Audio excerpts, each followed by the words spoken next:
Hello and welcome to my channel, Re-Vera.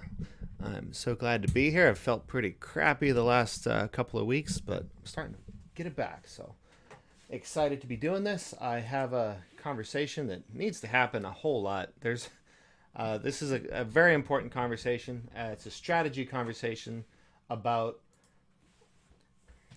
It's a strategy conversation about Bernie and how we need to win, and yeah, Bernie or bust. Are we gonna go for it or not? Like, how are we going to approach this? I have a lot to say about Bernie. I think there's nothing more important at this moment in time on the planet that I can think of that's more important than Bernie winning the presidential nomination and then the general election. This is the best chance for real change we have ever had. So I'm all in for Bernie, and I believe my caller is too, Helfer. So let me give him a ring, get him in here, and he can introduce himself. I should probably move that over here.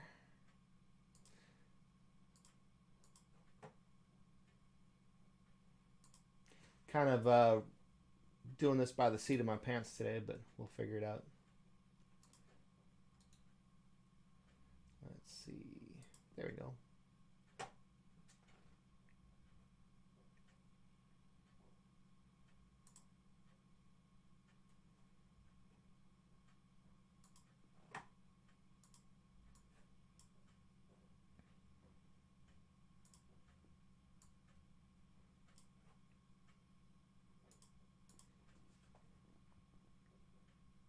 Are you there?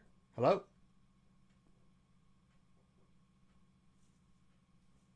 Helfer, how we doing?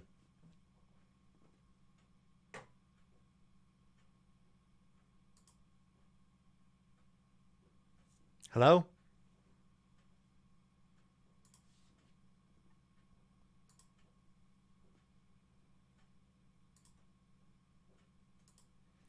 All right, let me try something else. That doesn't seem to be working out.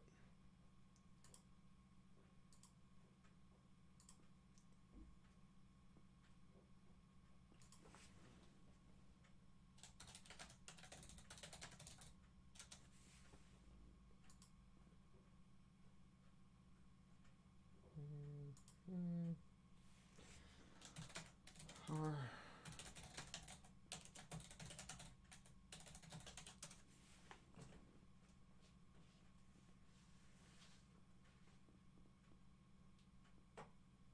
hello. Hello. Oh, there we are. Hey, good morning. What's up? It's good afternoon for me. Oh, really? Let's see. It's 10:30 here. Where are you at?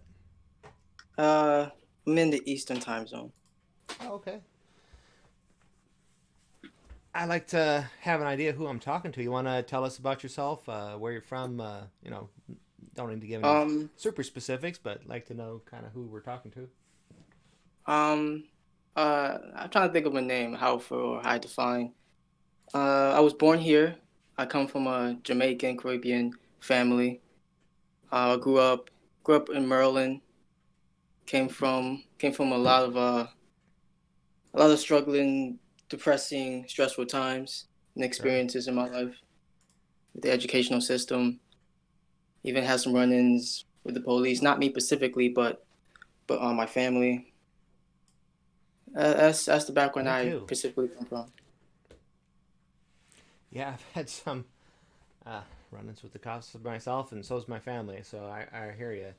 And that was probably with fair helping of white privilege anyway. So Yeah, I've definitely been let off a couple times. That who knows what plays into that in any specific situation. I've also been lucky, but yeah, I have a couple brothers that have been on probation or parole or even done a little bit of time. So yeah, the criminal justice system in this country is not exactly suckish. the best. It's Not not exactly. exactly the best. So tell us about yourself. Like what do you like? How do you describe yourself in political terms and whatnot? I would say I'm probably a social democrat. I mean, that's what I mainly identify looking at my positions and views. Um, in just in general, left leaning. Yeah, for sure. So, social democrats. So you're not quite there with the democratic socialism yet. Um, no, I'm actually open to the idea of like socialism, looking into it, understanding it.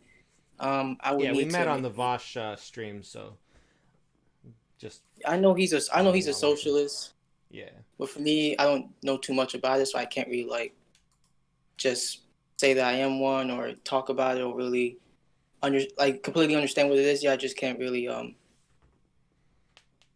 kind of go with it at the moment. I have to kind of read stuff and find more stuff to understand what it is, and then I'll go from there of what I like better. Yeah, it's a good discussion, but it is a discussion of like a long term vision. I think Nathan Robinson put this really well in his one of his interviews lately. He was talking about how socialism is just a long term vision for like making life better for people. Because I can see that. I mean, it depends on the right now we socialism. don't really have socialism as an option. Like obviously, Bernie Sanders identifies as a socialist, but his policies are all social democracy. I agree. I've been telling a lot of people that because they always yell socialism when they talk about Bernie, but I understand the general idea of socialism, which is mainly like collective ownership of the means of production. And I don't know how Bernie's policies actually kind of line up with that because he's maintaining capitalism. All he is just doing is probably get rid of the injustices in the system. Yeah, now I mean, Bernie might be a socialist himself, but he knows damn well one person can't change the entire political and economic system of a country. I So agree. he's not trying to do that. He's pushing for policies that are going to make our lives better, that are empirically proven to work all over the world. And he's raising class consciousness while he's doing it, which is a preliminary step to socialism if you're ever going to get there anyway. Uh, so, I could definitely see that's the same idea that I have. Even though I don't really 100% know all the socialist systems, I know that that's where we're going at the moment with Bernie. yep. So yeah, the long term vision is something that is it's a little bit more esoteric. Like we can talk. I've been in a couple capitalism versus socialism debates. I had one with Adam Friended like a week and a half ago, and I haven't uploaded it on my channel yet. I probably should do that today. But yeah, that's a more esoteric philosophical discussion because it's not going to be happening in the next year or two. What matters right now is electoral politics. Who's going to run? Who's going to win? I'm more interested in the future debate of social democracy and socialism, just seeing what we can get from that. Because me not knowing too much about socialism altogether, I would like to learn more. Yeah, absolutely. And maybe we can talk about that. But I didn't mean to derail the conversation because That's obviously, okay. uh, It's you and I were both in the chat with Vosh when he was going I on his was in the Bernie or chat. bust rant. I was in the chat. I was watching Oh, you were like watching. YouTube. Yeah, I saw your Gotcha. message, and Ah, I kind cool. of Right on. went on your Twitter. Yeah, it's there's a lot of people in chat. I thought you were one of them, but okay, that makes sense. Yeah, it's all on screen when it's recorded and you're watching it later. So yeah, so what were your thoughts on his segment? I agree with where he was coming from, talking about how burning your bust. If you're trying to watch the world burn, that's not really a good thing. That's like really pessimistic and just petty. I also understood why he was telling people that they should tell others that I'm not burning your bus. I'm blue no matter what. But these people are burning your bus, and if you don't change, you're gonna lose these voters. I understood that. Yeah. I didn't really disagree with Vosh. It was more the moment he started talking about how it's like a boo boo or like a purple bruise, and it's like that's a misrepresentation of like what this election really is because for many people that could be burning your bus, some of them, this is like their last chance. They could die in the next 4 years. Yeah. They this is like for them, this is it. Like there's no 5 years for them. So it really annoyed me how he described it like that because for many Yeah, people, it could come this is their across as lives on kind the of line. dismissive for sure. Hey, Paul It was Rosendez, really welcome to dismissive. the chat. So yeah, let me describe my position on Bernie because I think it's as extreme as we can logically justify. So like I said at the beginning, I truly believe there's nothing more important in this moment than electing Bernie Sanders. Because if Bernie Sanders becomes president and brings a surge of left wing populism with him, so that we have some more influence in Congress, he's going to massively change the Overton window. He's going to make the world a better place through executive orders. Most of his policies won't get passed in the first 2 years, but he has a chance to change the Overton window with the bully pulpit. And hopefully, I think in the midterms, he'll actually gain seats in Congress. And basically, this is going to any other problem you're concerned about, like climate change, like healthcare, like criminal justice. If you're paying charities that are trying to save the whales, like this affects everything all over the I planet. agree. This affects trade. This affects whether we're killing brown people overseas. This affects Yep, all I that. agree. Like it goes far. So It goes really far. Like I'm that's right there why. with you. It's the most important thing in politics today, and I think we all need to be doing everything we can to help him win because it's huge. So that's the overall position. Now, if he loses the primary and he does not have the most delegates, then that puts us in a really tough spot. And I don't even really want to discuss it because it's a really bad spot. But Yeah, I would end up voting blue no matter who because I do think Trump's a unique threat. I Uh, understand that. That position makes a lot of sense to me. It's a reasonable position. I had no problem with anyone that wants to vote blue no matter what. I do have people that do hold that position, not position itself, but the people that might hold it. Because for them, it's not that they care about Bernie or any of these issues. They just want to keep the status quo. So it's like there are people that understand that strategically it's a good thing to vote blue no matter what because Trump is just worse for the harm reduction. While some other people, it's more like it's just a way to say shut up and vote for my yeah. guy because you don't No, want your. totally. And this is the interesting thing to me because I like to think about strategy and rhetoric as well as logic. So logically speaking, you see the logic, Excuse but me for a second. Excuse me for a second. yeah,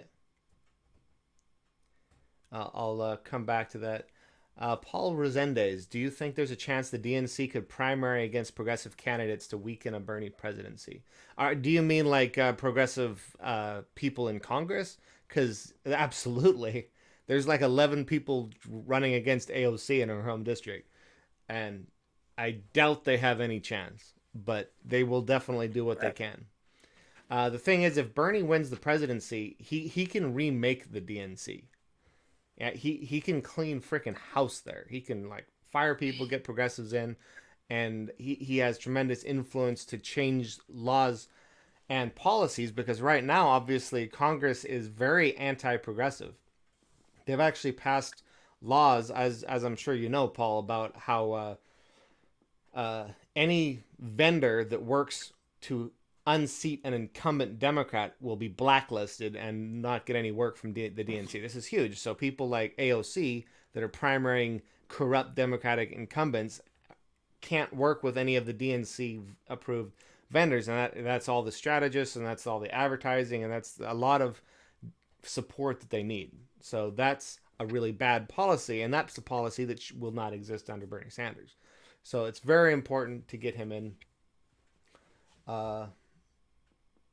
All right, where did I leave you off before you left there last We month? were, I think we were talking about at least the part where my memory is actually kind of faded, which is a couple minutes Yeah. ago. So yeah, talking about Bernie or bust. So I was talking about logic and rhetoric, and they're very different things. Logic is a very methodological premise conclusion, and it's demonstrable and it's very solid. Now, rhetoric is about persuading people, and people in general are not very logical. So they're two different things. And right now, the reason I think we need to be spreading the vote blue no matter who is on my screen right now. This is 538 projections, and Bernie Sanders has a 46% chance to win more than half of pledged delegates, according to them. So he's more than likely to be our nominee. So if we spread vote blue no matter who, chances are it's going to help us. And that's like the rhetorical angle, because now we're spreading this left unity thing, and it's only going to help us most likely. Okay. Because there's a lot of centrists and stuff. There's a lot of people who don't like Bernie Sanders because they really liked Hillary. They think he screwed them over. They were telling us vote blue no matter who last cycle. So if we tell them vote blue no matter who now, starting in the primary, it makes it really hard for them to back out of supporting him. I can definitely agree with that. So I think was it Joe Manchin said he wasn't sure he could support Bernie Sanders in a general.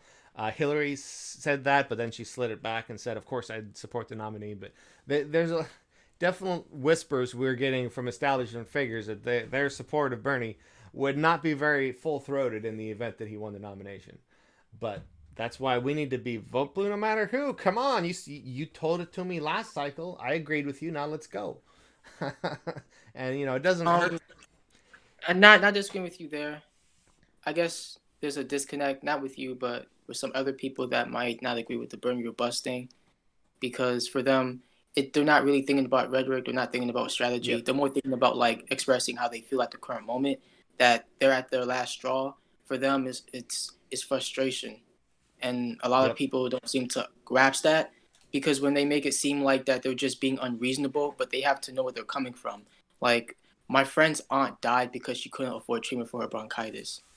Like I Wow. know a person that is in student loan debt and their life was destroyed and everyone abandoned them, and it Yep. really caused a lot of psychological like damage at that moment. It's like for many people, they don't know where they're coming from at all when they're living here. You get Yep. screwed by the system too much, too many times. So it's like for them, it's just constant frustration. Even though vote blue in this situation is a good strategy to gain more support and probably even increase the chances of Bernie winning the nomination.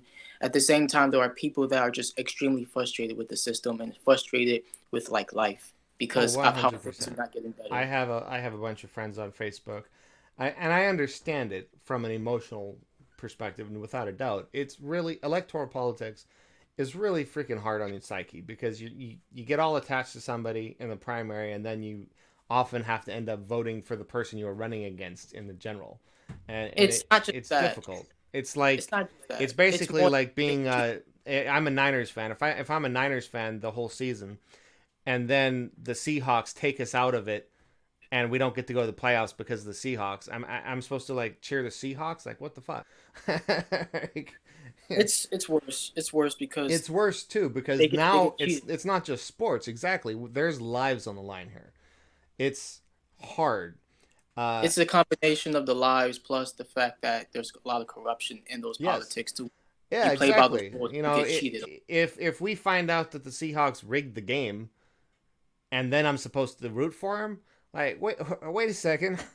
But this is where the logic comes into it, because unfortunately that is the best move. And I understand the emotional argument, but in politics we can't let emotions dominate the logic, because we want to make the world a better place.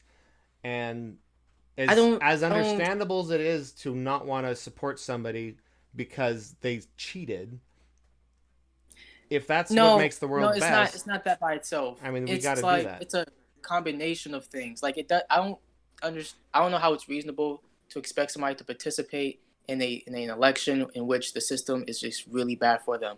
For example, like I'm African American, and knowing how a lot of us grow up, we grow up in these really bad circumstances, situations, and we've been told that voting matters for years. And Yep. then every time we vote, nothing ever changes and nothing ever matters, and we get our vote used and all that. Why would anyone expect those people to participate when their guy that actually does promise something just doesn't make the nomination because of corruption?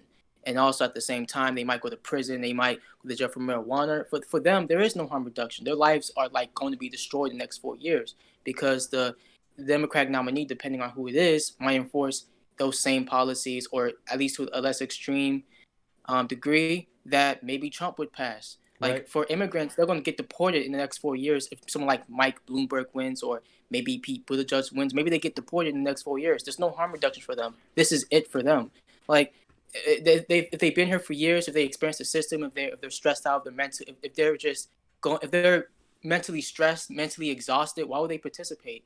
I don't like. It's not just necessarily the emotional argument. It's more like these people have like logically. Why would they ever participate? Like for some people, they might gone through a lot of things and they still might participate. They still might understand like, okay, this is more like strategy. But for other people, if this is like a thing that's been going on over time, why would they ever participate? I think that's something that's not being considered at all when it comes to people that might say Bernie or bust. It's not being considered at all for them because they've been here for over a decade, Right. experiencing a lot of these struggles, and now all of No, a sudden and they have to just trust now me, go. I do understand that, and I talk to a lot of people, and it's difficult. I do still think it's primarily an emotional argument, and here's the logic of it. There's two reasons why even that person, if they're being logical, should vote for blue no matter who, and that's uh, I don't disagree. They probably should vote blue. It's more of right. like, why would they do it? When you think about it, Yeah. if people are going through Well, I anxiety, mean, I they're think going logic through. is a reason why to do something. And let's say Bloomberg gets in. Bloomberg, I mean, he's basically going to be as bad as Trump and a little less embarrassing, basically. But he supported Republicans. We have Kavanaugh on the court basically because Bloomberg funded a Republican in Congress who I'm then aware of won, that. and that I'm aware of that. all that crap. Like he's horrible. But here's the key difference. If Bloomberg wins, he's not going to attack the foundations of our democracy in the same way Trump is.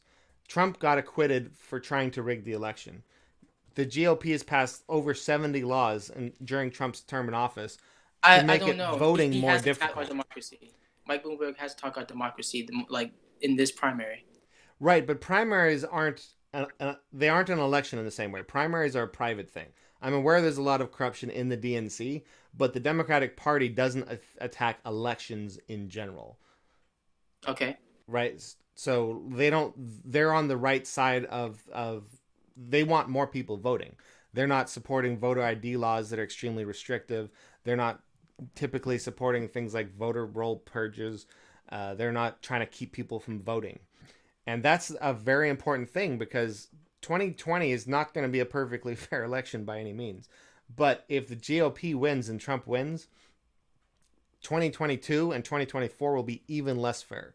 So if Bloomberg wins and he's just as bad as Trump, we still have a reasonably fair chance to get him out of office in 4 years and to change Congress in 2 years.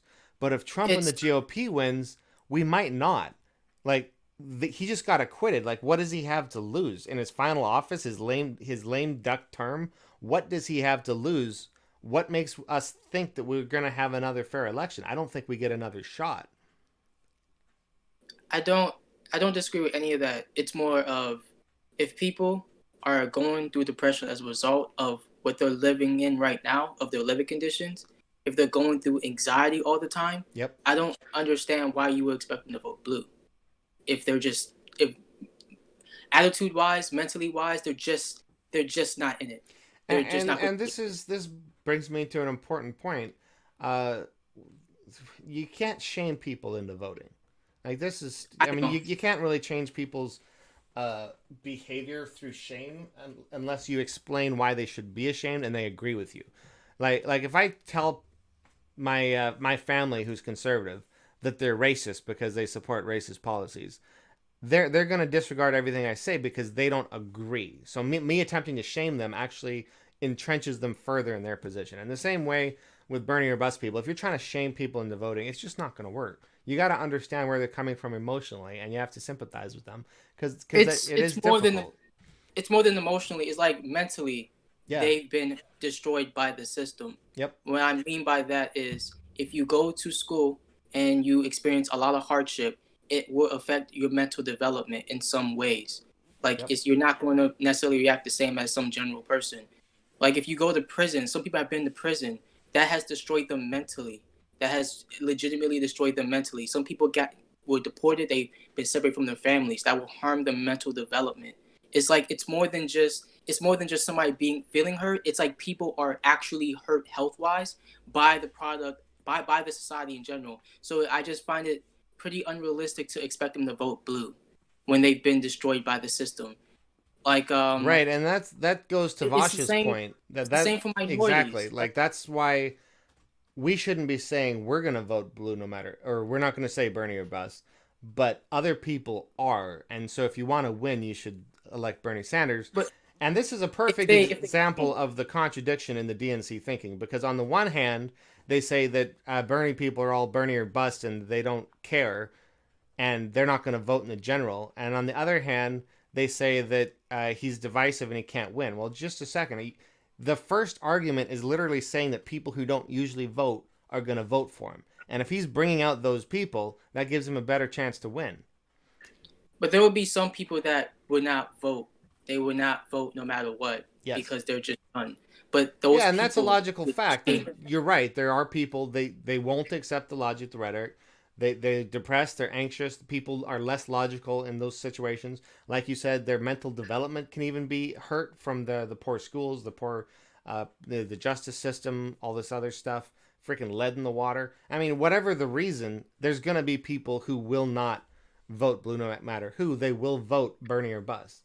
And they're, whether that's right or not logically, it's an empirical fact. It's going to happen. So if we want Democrat to win in November, we need Bernie Sanders to be the nominee. That's why that's why I don't understand why one would get extremely mad at people that might be burning your bus when they live in this, like they live here. Like if people in a different country had the chance to vote, why would they vote for someone that's going to continue their suffering when they've been through a lot of suffering themselves with bombs and stuff? Like it's just it doesn't make sense from that standpoint. It doesn't make sense. Like I don't understand why people are expecting others to just vote blue no matter what when they've been through this. Like they've actually been destroyed mentally by all of this. All of this as a combination, not just one, but like all of this as a combination over time, living through this over time, just being hurt mentally by everything here. It just doesn't make sense to me. It's like I want that to actually be acknowledged and actually understood. Because some people, they might be petty, some might be doing that out of pride, but some people are actually coming from a place where they've dealt with too much. Some of them literally might die in the next 2 or 4 years, and Right. they're being told to vote blue when like their lives are basically over if Bernie doesn't win. Like and some people understand that, and they're just really frustrated. But for some reason, it's like we're ignoring where they're coming from. We're ignoring like them just for the rhetoric, and we're not trying to understand why they feel the way they do. And it's just, to me, it's dismissive, and it's actually Right, just and this goes to how we discuss politics, because like I was saying, shame is not a motivating force unless people agree with it. And if they agree with it, then they're probably not disagreeing with you in the first place. Like, we need to be empathetic to people and identify with them and build rapport with them before we can change their mind on something. But that's going to be extremely difficult in this circumstance, because in this situation, if it's not Bernie, we know all the other candidates will not do what Bernie does. So it's going to be really hard for people to switch over. That's mainly the obstacle that a lot of people have to get over. That many people are not going to vote, no matter even if you present a reasonable argument and position, they're not going to vote because for them it's like my life is over, or for them it's like I'm sick of participating in the system, which kind of screws me over. It's like it's a lot of things. It's a lot of things going on. It's going to be extremely hard. Some of them would just not switch over no matter what. I literally think millions of people will die if Sanders isn't the nominee. I mean, I think it's that important. Not just wars overseas, but the escalation from climate change and the effects of that, because nobody else is going to attack it in the way Bernie Sanders will, because they're all influenced by fossil fuel money. If we don't solve the problem of money in politics, we can't solve the problem of climate change, and that's going to kill a lot of people. It's going to make life very difficult, all this kind of stuff. So it's a lot of things: climate change, healthcare, it is extremely war, important, and police brutality. We do like need. It's so many. This is why I said I don't even like to discuss this, because it's so important that Bernie is the nominee. Let me actually discuss that for a second, because we need him to be the nominee. Most people watching this are probably going to agree with that, but we need to take responsibility and do everything we possibly can. Whether you're planning on voting blue no matter who, or Bernie or bust, I think it's morally incumbent upon you to feel like you did everything you could.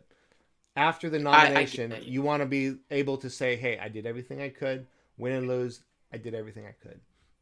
Because otherwise, when the consequences come after, you're going to feel pretty bad about it. So get out there, do everything you can, donate, volunteer. Here's the most important discussion that we all need to have. And it's what happens in the very likely scenario that Bernie Sanders wins the most delegates, but not over 50%. Because in that situation, the DNC convention goes to a second vote. Superdelegates come back. Delegates can start switching their votes. They don't have to vote the way they're supposed to in the second round. And they don't even need to vote for somebody who ran in the election. They could literally coronate Hillary Clinton, even though she's not running in that situation. So looking at everything the DNC does, we all know they don't want Bernie Sanders to be president. So if he has less than 50% of the delegates, but more than anybody else, they will screw him over if we allow him to. We can't let them. Put this in your calendar because the DNC convention is July 13th to the 16th, and it's in Milwaukee, Wisconsin. And if you're leftist, you need to plan on being there if he has the majority of delegates, but not over 50%. If the party's already accepted that he's the nominee and he has over 50%, it's going to be hard to change that. I think we'll be fine. But if he's under 50%, we need to plan on them screwing him over because they will. And it's not just me saying that. I am very happy to say that one of my favorite YouTubers is saying the same thing. But you have to keep fighting like we're 10 points down. Matter of fact, fuck it. 15 points down. Let's say pretend like you're 15 points down. We're 15 points down. Because we need to win this thing on the first goddamn ballot. Now, listen. Let's say we don't win it on the first ballot, but he has the most votes. So in other words, he has less than 50% support, but he has the most support of anybody in the race. In that scenario, he's going to be the nominee because we're going to make him be the nominee. We're not taking no for an answer in that case. We're not. We will literally, millions of people will march on the DNC. Millions of people. Millions of people. I will be a fucking leader with a megaphone in my hand in that situation. I will be there with all of you. We will be marching hand in hand. And we will make goddamn sure he becomes the nominee in that scenario. But we could avoid all this trouble and this entire headache if we just get him over 50%. So if you're in New Hampshire, get out there. If you're in Nevada, get out there. If you're in South Carolina, get out there. But he waged a lot of people in his chat and kind of started banning people in his chat. What's that? I don't know how long you were in the stream, but he started to ban people in his chat and to kick them out. Oh, could you hear the video I was just playing? No, I could not. Oh, I forget how the freaking audio works. So yeah, I just played a minute of Kyle Kulinski from Secular Talk saying what I was saying. He's promising to be out there with a megahorn leading the charge at the DNC convention. And he has a better part of 1 million subscribers. He's friends with the people at the Young Turks. If he's saying that, if he's publicly committing to that, I can bet the TYT will be out there. And anybody who considers themselves a leftist will be out there. So we're not going to let them screw us over this time. This is why Iowa became such a clusterfuck. It's because Bernie Sanders and his volunteers are not going to let the DNC fuck us. So the DNC was reporting results, and then all of a sudden Bernie Sanders comes out and says, oh, that's funny, because my people took a picture of the thing and it looked like this. And all of a sudden the DNC had to go, well, that's, okay. Well, let's check that closer. And everything all of a sudden started taking super long because they didn't know Bernie Sanders was keeping track of everything on his end and volunteers and people who are there. So we're not going to let them steal it from us again. And if they try, if Bernie wins like 44% of the delegates and then they try to take it away from him, I'll probably be arrested that night because I'm not fucking letting it happen either. I'll be out there with everybody else. And whether you plan on voting blue or no matter who or not, we need him to be the nominee. And we need to back that feeling with action. We need to be committed to it. I agree. I think everyone is willing to fight for this. We have to be, because we're going to have to. I mean, hopefully not literally fight, but it's we need to put our effort into it. More metaphorically. Send our donations. We need to do the call banking, the calls, the canvassing, all that stuff. Need to do the online advocacy, and do everything we can. And we need to be ready and willing to protest when things don't look right. We need to be paying attention when we go to polls or caucuses for anything shady. We need to be letting everybody know everything we can. Like if you're in New York, you got to register Democrat. Right now, if you haven't done this yet and you're watching this, Google your state and whether you have to be registered Democrat or not to be in the vote in the primary. Because some of you are going to show up to the polls and be told you can't vote because you're not registered. Check your registration today. The Bernie app will do that for you. You can just Google it. It's not hard. But we need to make sure we're doing it. And yeah, I mean, I was, while you were talking, I don't know if you can see my screen, but I've been scrolling through the 538. This is Nate Silver, one of the most respected statisticians, and he's calling almost every state, predicting it for Sanders. So we have a really good chance to win here. And one of the reasons he's predicting that, obviously there's not a whole lot of polls showing this. He's taking into account what's going to happen after he wins New Hampshire. Because he's going to win New Hampshire. Let me pull that up. Democratic primary polls.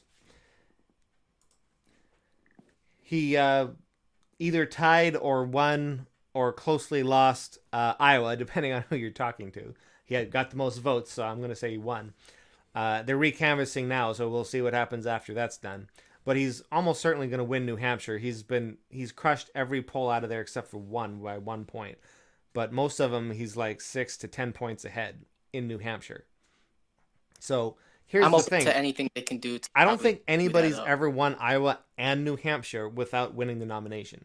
And I believe the reason given is Iowa's kind of this represents the center of the country. It's a little bit more on the conservative side. And New Hampshire represents the populist east coast of the country. And it's a little more liberal. And if you can win both of those, you can probably win the whole fucking country. Okay. And so when he wins both of those, that gives him a powerful narrative, and his numbers start rising across the board. He's already won. I've heard that from Kyle Kulinski a lot. Yep. If you win both Iowa and New Hampshire, you're going to win a nomination. So, yeah, I've heard that before a lot. I understand how important these two primaries are. And it looks like he's going to win it, and that's why Nate Silver's calling the whole election for him. So I just want. By the way, I'm going to start releasing different kinds of content. I'm going to start just doing kind of the rough, selfie with the cell phone type of video for 5 minutes, kind of like Theory Plebes doing with the roadside rants, kind of like the Beau of the Fifth Column does with his. It's just very simple. Turn it on, do your piece, upload it. Because I don't have time for anything else, and I want to be making more content. And one of the ones I've been planning on doing is basically I want to put out the message that if you're not supporting Bernie Sanders right now, you're not a leftist. You don't get to call yourself a leftist. I'm sorry. I agree. I mean, how do you feel about Andrew Yang? We're defined by our actions. And if you're not supporting the most left candidate with the best chance to win in American history, you don't get to call yourself a leftist. I would love to debate anybody who disagrees with that statement. I would love to have you on here. I would love to talk to you because Andrew Yang is not as bad as I thought he was a little while ago. He's still kind of right-wing, kind of American libertarian. I consider myself a libertarian socialist, but he's more of the libertarian, get government out of stuff and deregulate some stuff. And what changed? He has what some. Made you He feel has like some that really was good bad? stuff, and I'm really glad he's running. Genuinely, I am glad he's running. He's bringing a lot of people in the Democratic Party. He's saying a lot of good things. He's talking about things that need to be talked about, and he's not establishment. So I have a lot of respect for him. I don't think a leftist is going to support him. He's typically bringing in more libertarian, right-wing type people. I'm particularly not a fan of Yang. I don't really like Yang. He's not a person Leftists that I would generally really... don't. But I'm glad he's running because he is, and we have enough freaking establishment people in the race. Let's hear some other Yeah, I could perspectives is say pretty he's cool. not establishment. Yeah. He's not establishment with the media blackout on him, but And here's the thing, like I this is something we all really need to like take into it. effect, because if you're on Twitter, if you're on social media, people are so fucking mean to each other, and this doesn't do anything. Like if we're trying to make the world a better place, you have to be nice to people. Like genuinely, there's psychological studies that show this. If you're trying to shame people and like argue with them, all it does is ingrain their position because they get defensive. They put up their walls and they defend You're that right. position, and it makes it stronger. Right. We need to build rapport first, identify with people, understand what their struggles in life are, and then show how what we're trying to persuade them of is going to help them in that. Like I that's have the a path to different changing. Like experience. if you're going out canvassing, that's what you're doing. Never argue with anybody. I have a different experience with that. I what you're saying, I've experienced that too. But a different experience is that some people generally come in not open to changing their minds at all. They're just Yeah. Oh, there yeah. Most to people. try to Most people. change your mind. Yep. They're really trying to change your mind and try to basically get their mind across because they believe that you're automatically wrong, no matter even if you are backed by a lot of data and you're actually backed by facts. They don't really care about that. They just believe you're automatically wrong because it's more from an ideological standpoint. Like your ideology makes you wrong. Like your positions are 100%. representative. I have been Like I've debating. spaced up too much. So I don't know if you did any research on my channel before this, but I come until I was 28, which was like 9 years ago. I was raised Tea Party, evangelical, fundamentalist, conservative, homeschooled, like in the bubble, hardcore. Okay, we just listened to Rush Limbaugh 3 hours a day. We listened to Christian radio the rest of the time. I mean, we believed in young Earth creationism, the whole thing. Like we thought people like George W. Bush were horrible because they were far too freaking moderate. All right. That's my background. And around the time I was 28, I'm not going to get into the whole story here, but I had doubt planted. I started thinking about things more. I came to understand that some of my core beliefs were wrong. Doubt planted more doubt, and I started this self-reflection, and it pretty much all crumbled like a house of cards. And that made me much more humble about like what I knew to be true, because all of a sudden things I'd always believed to be true weren't. So I started watching and listening to debates, and after a year or two, I started engaging with them because I wanted to know what was true. And I wanted to test my positions against the best people I could. And so I've been engaging in debate with the best minds I can find. I've debated PhDs and published authors and published apologists, and online on Facebook, on Quora, Twitter, different mediums in different ways, and that's been like my full-time hobby since 2011. So I've done it a lot, and I trust me, I know most people are not willing to change their mind online. It almost never happens. There's like 2 or 3 people I can think of that kind of change their mind in one discussion a little bit. Like, it just doesn't happen much. And that bothers me, so I've put a lot of research into that as well. And that's kind of why I've stopped doing it online in texts, and I'm trying to get people to just have a verbal conversation. Because as humans, we relate to people a lot better when you're having a verbal conversation. If you can talk to somebody in person, that's much better. But it's very important. If you think about it evolutionarily, for hundreds of thousands of years, humans' greatest threat was other humans. That's where tribalism comes from, because it's my tribe versus the other tribes. They're your greatest threat. You're not so worried about the freaking lions because you have fire, you have spears, you work together. They kind of leave you be. But the other tribes, if they get desperate, they can come like raid your village and take you all out. So there's a lot of this tribalism that comes into play, and people are set in their position. Like the right wing is a tribe. It's an echo chamber. It's self-reinforcing, and trying to, if you come across as attacking that, they put up the walls, the defensiveness, and you're never going to change your mind. But if you're meeting them in person, you have them a drink, you're talking about things that you have in common, like, oh, you like fishing. I like fishing too, man. The other day I was, pulling bass out, blah, blah, blah. I was watching this YouTube video, blah, blah. And you're building rapport on things that you share in common. Something happens psychologically where all of a sudden it's like, oh yeah, this guy's in my tribe. We have a lot in common. Now, when you start talking about something you do disagree on, they're more open about it. Yeah, I understand that theory. That actually can work. It depends though, because for me, I know people It that doesn't I work for personally know. everybody. Ain't nothing 100%, Yeah, but it's your best chance for sure. And there's a lot of research backing that up. So the I mean most there important have thing been a is lot of don't people. try to shame people. Like calling somebody a racist who doesn't think they're racist, they're just gonna blow you off. They See, don't my buy it. friend was talking to me about that, mainly about PewDiePie, and he was telling me, because PewDiePie said I don't condone racists. I mean, I don't know if I said the condone, but he doesn't approve of racist or any of those people in Of his course, child comment section. But then, like, my friend was like, everybody he said that. says And I'm like, that. but that Like doesn't Nick Fuentes says that. mean but he didn't understand that. He just thought like, but you're so what PewDiePie can do. I'm like, you're making it seem like that PewDiePie did everything, but he didn't do everything. PewDiePie never actually comes out and advocates for any of left wing like positions or anything like that. He kind of stays and he's apolitical, which allows a lot of right wingers to attach themselves to him because he might attack left wing media, not exactly like the left wing media itself, but when they attack him, he might attack media that's left wing, and that kind of like legitimizes this idea that media is just biased in their BS, and it kind of allows somebody to be probably anti social justice warrior, and that's when people are saying that PewDiePie is a gateway towards right wing extremism.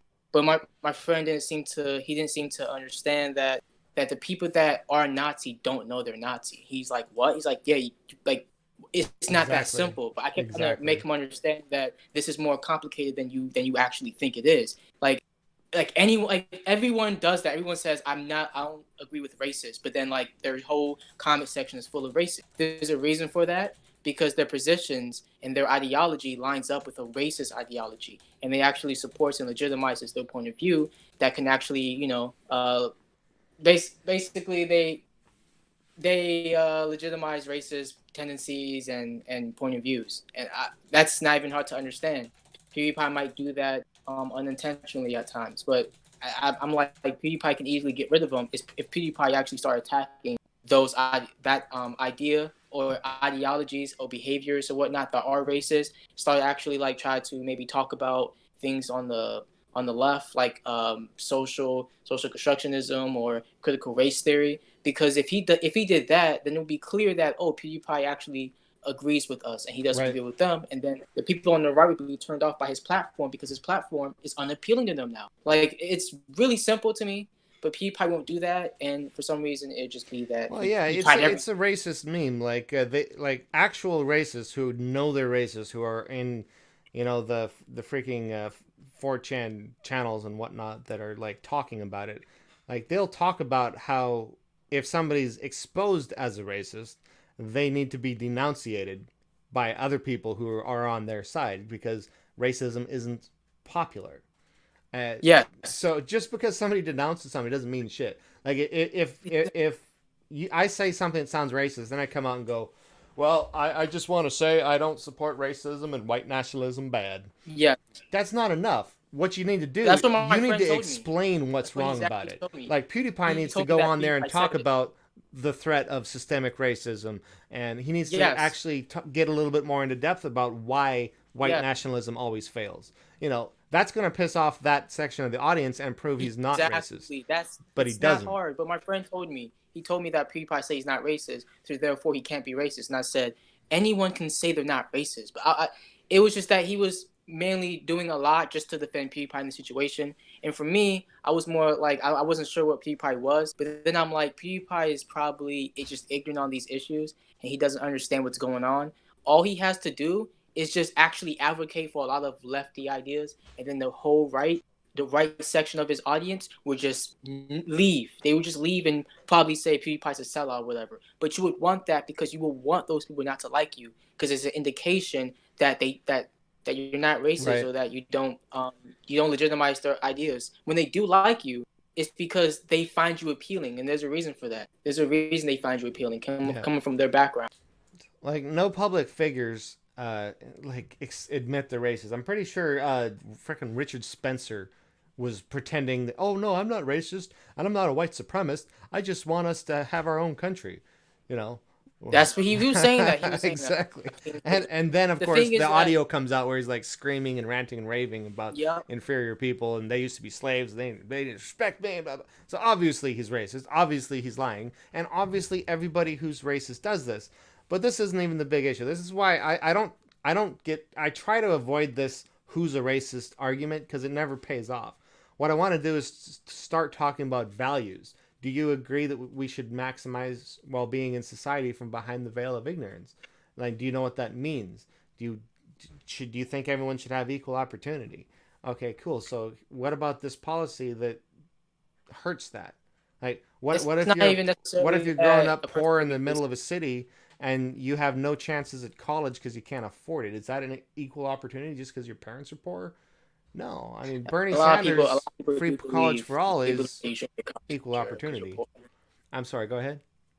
A lot of people believe that you shouldn't get college because you're poor. I mean, a lot of people. There was a person telling me that they shouldn't get healthcare. Healthcare is a commodity, not a public right. And I said, what about school? We could say school shouldn't be a public right; it could be a commodity. I try to engage people from within their paradigm, because I've had people say things like, "Oh, I don't want to pay for healthcare for some freaking lazy ass people that can't." Blah blah blah blah blah.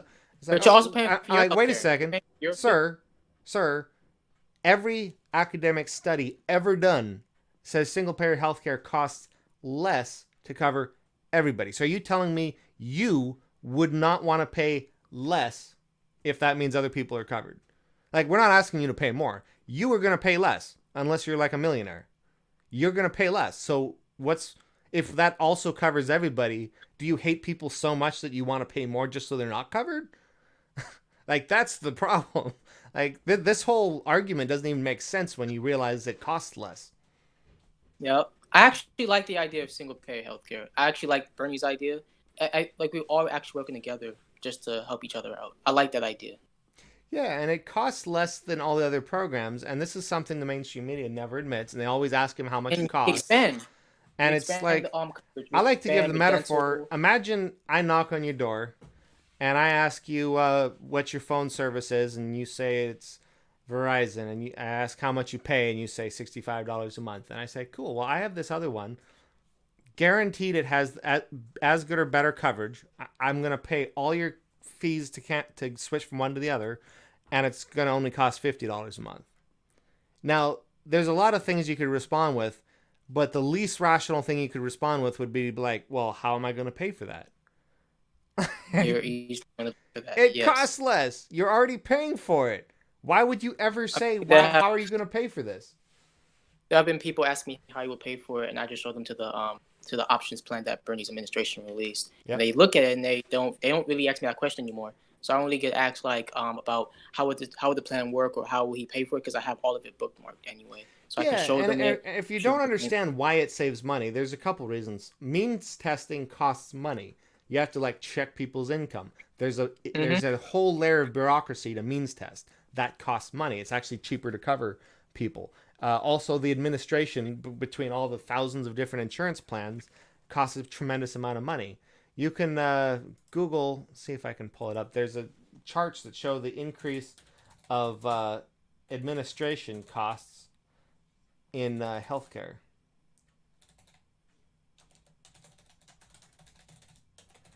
See if that comes up. But the graph is very compelling. Yeah, this is exactly what I was looking for. It's the little tiny red line down here is physicians, and all the rest is administration since the 80s. It's I don't know what that is. It's many, many, many times more. And this is what Medicare for All does away with, because now all you really have is physicians. All you have is a single payer. It's much simpler from an accounting point of view. So that's why that costs less. His other big program, free college for all, is an investment that pays off. You can do the math yourself. You can challenge other people to do the math. If you Google, people don't ask me that either. People don't ask me that either anymore, because I've showed them that it will cost this much, and they start looking at it. They say, well, they don't argue it anymore. Because I showed them the administration of the bill, so they don't talk about it. Yeah, it's not just what it costs though; it's what it generates. Because if you look at how much people earn over their lifetime with and without a degree, they earn a substantial amount more with the degree, and when you calculate the taxes paid on that extra income, it actually pays the taxpayer back more than they paid for the education. This is why so many other developed countries do this. Some countries get a 4 to 5 times return on their investment by funding public education. Okay. I know that there's going to be a Wall Street tax, and it's going to fund college and all that over time, which I actually like about the College for All Act, because it's actually trying over time funding and investing into our education, which we really do need. This is something I wish Bernie had talked about more, because he does talk about how he's going to pay for it, and he does talk about the savings and whatnot sometimes. But also, I know he's going to do talk about it as an investment, because it literally does pay off for itself. Yeah, he's going to do that, then get rid of No Child Left Behind, which is, to me, terrible. Yep. Because a lot of people, like I'm younger than you. Like I just kind of started in my 20s. In school, it was really terrible with the standardized testing. You don't learn anything, and then like if your schools doesn't do good with everyone passing their test, they lose funding, and that allows for a lot of people that don't have the best circumstances, that may not have the best living conditions, to do worse, and then schools that do worse lose funding. I don't think that makes sense. We should try to fund education and actually invest in our youth and our young people to actually become something better or have more skills so that they can do a lot of other things. Like when it comes to young people in general, there's a lot of problems we have that are ignored, like unemployment. I know that Republicans and I don't know if even Democrats, they might talk about how the unemployment rate might be low, but they don't understand that the conditions in the workplace is terrible, and many times it's stressful, and it actually contributes to like a deterioration in mental health, because people are working so long hours and they're not being able to live their life when they're like 19 years old, and that's not a good thing. Another thing is like, I hope that this is addressed too, but jobs don't make any sense. What I mean by that is, for an entry-level job, a young person just got out of school. Why would they have 3 years of experience for something they have never done before, something that's an entry-level job? That's a barrier for young people that should be addressed, and I think that should just be removed from general. This is something I like about Yang, actually, and I don't know that he actually... I haven't seen an explanation of how he would actually put this into effect. But I like the talking about how we need to change the metrics we're determining society on.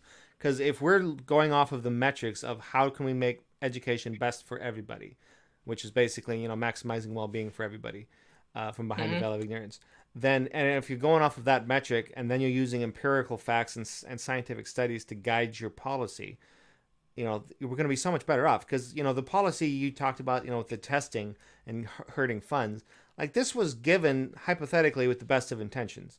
And they thought this would help. But you're totally right, it doesn't.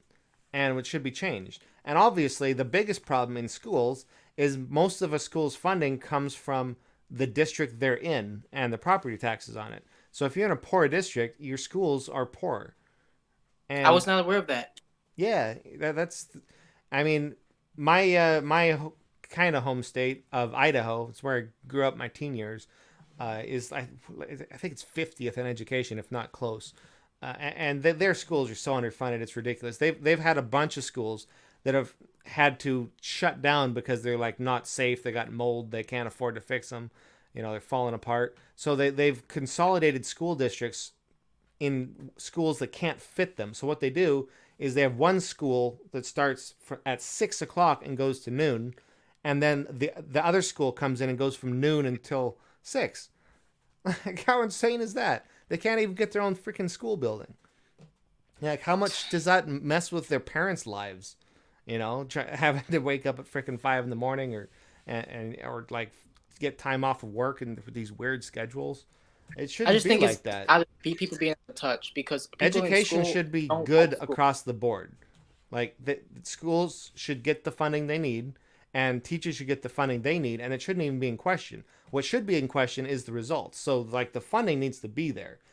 Do we still need to hold them accountable for results, and we need to find the best teachers we can and pay them enough to keep them there, for sure. Yes. But they need to really change the educational system, because people that go to school don't even like school. Like, this is literally how a country invests in its future. This is how you do it. It's through education. And yet we ignore it. Why? Because there's a lot of vested interests that don't want people to be intelligent and informed. They just want you to be mindless workers. Anyway, I was looking through these polls while we were talking, and I thought all I was seeing was New Hampshire Democratic presidential primary polls, because there's a bazillion of them. What I missed is there was a national poll that just came out today, and it's the first national poll to come out since last Wednesday, so almost a week now. And this one, the last one on Wednesday was Economist.YouGov, and it had Biden at +5. And that was just, since the results are always delayed by a day or two, that was probably being polled during the caucus or before the caucus.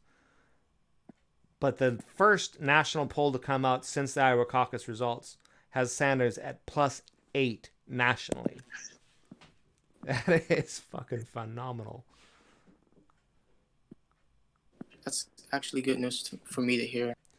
Oh shit, that's concerning though. I just noticed Bloomberg is up to 15% in a national poll. That is unfucking believable.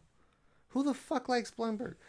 Kyle and others are definitely right. We got to be watching the Bloomberg, because he has something none of the other candidates have, and that is he has infinite money. He can keep running all the way to convention, and he can pour tremendous amounts of money into it. And that's just like the interest on what he owns. Like, he's not even I'm losing making an wealth. assumption. I think it's old people that like Bloomberg. Like, that's the only explanation I have. It's only old people.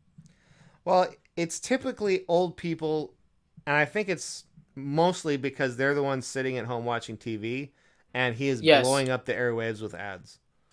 Yes, I know what you're talking about. My friends told me that his grandma probably doesn't. She heard some things about Bernie supporters, and now she's not really open to Bernie. She's thinking about Biden and Warren, people like that. So yeah, I mean, a lot of old people typically they don't really want Sanders. They always are the ones skeptical of Sanders, while people around my age are like, oh yeah, we're definitely going for Sanders. That's what I personally see.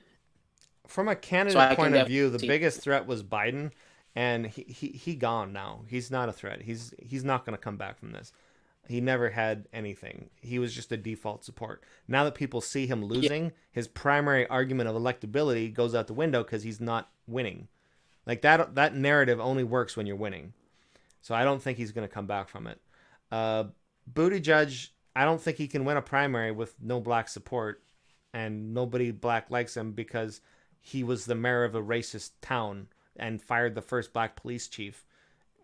Like, why are you going to elect him to president? He's not going to win that back. Bloomberg, I can't imagine him winning.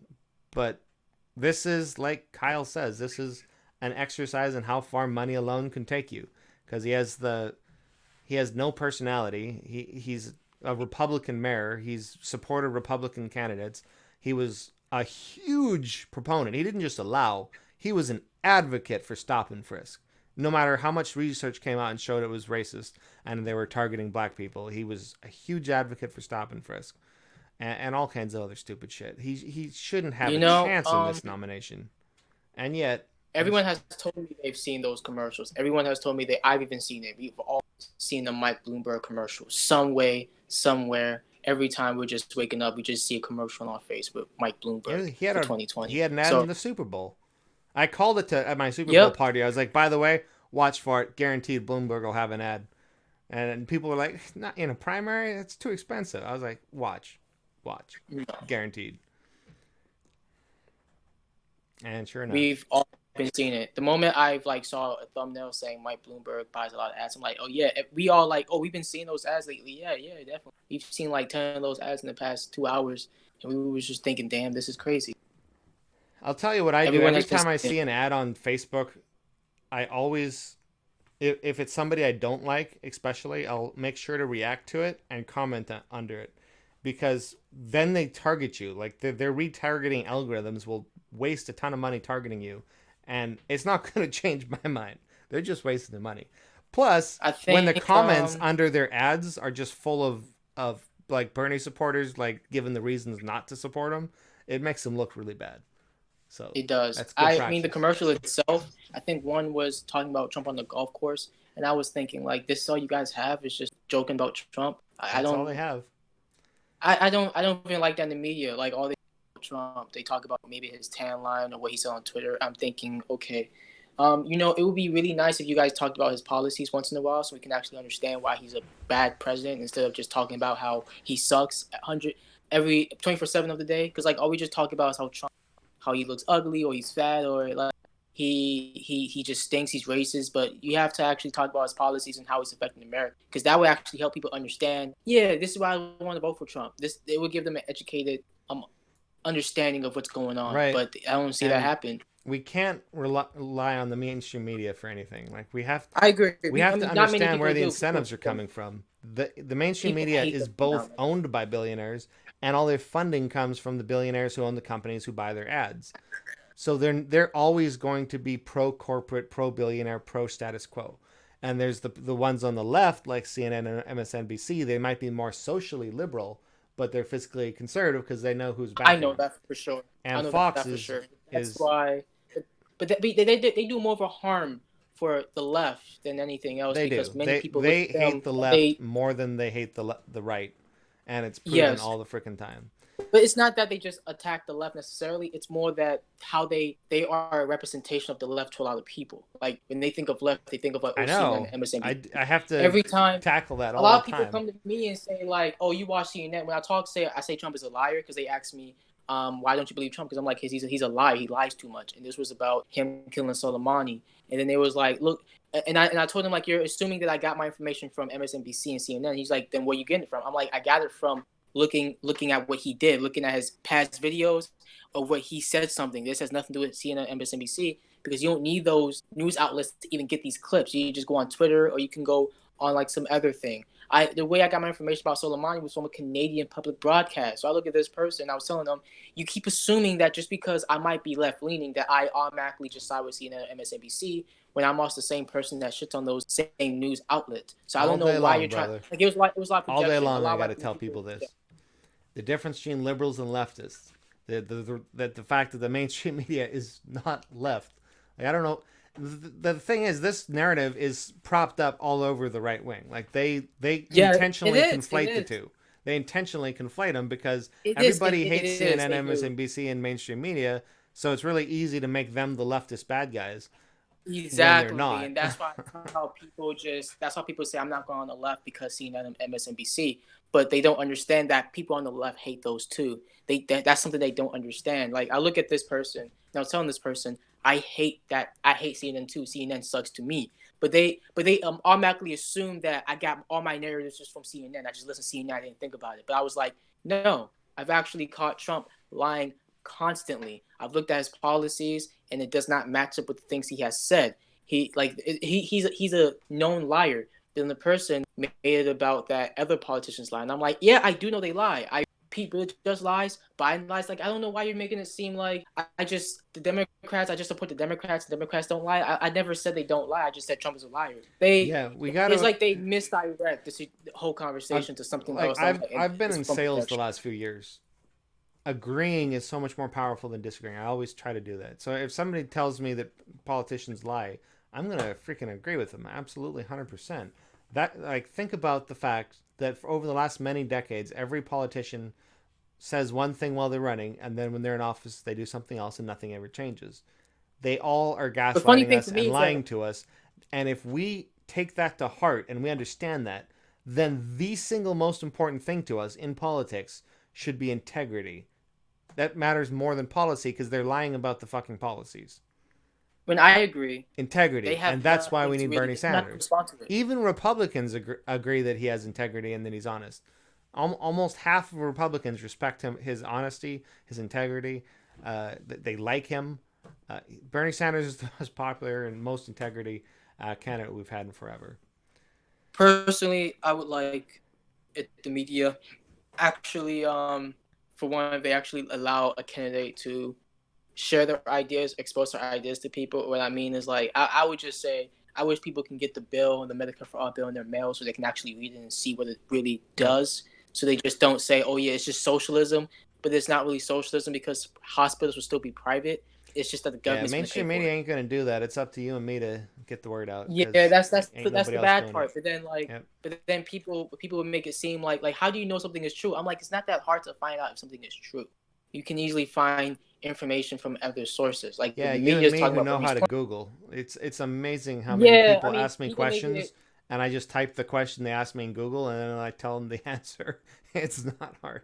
Like, it's not just knowing how They to make it Google seem though. like It's it's also the hardest knowing thing ever. what's a good source and what's a bad source, and what's a There's fact a and way what's to not a verify fact. information. Yeah. There's a way to verify information. I don't know how people don't understand that. Like Wikipedia, I don't use Wikipedia to just verify stuff. I just use the references all the time. Like Yeah, it's they an have sources encyclopedia. in those things. Yeah, like that. They don't understand that. They be like, "Oh, you use Wikipedia." I'm like, "No, I go there to find sources that I probably couldn't Don't get find me on started Google." on Wikipedia. I will freaking fight people.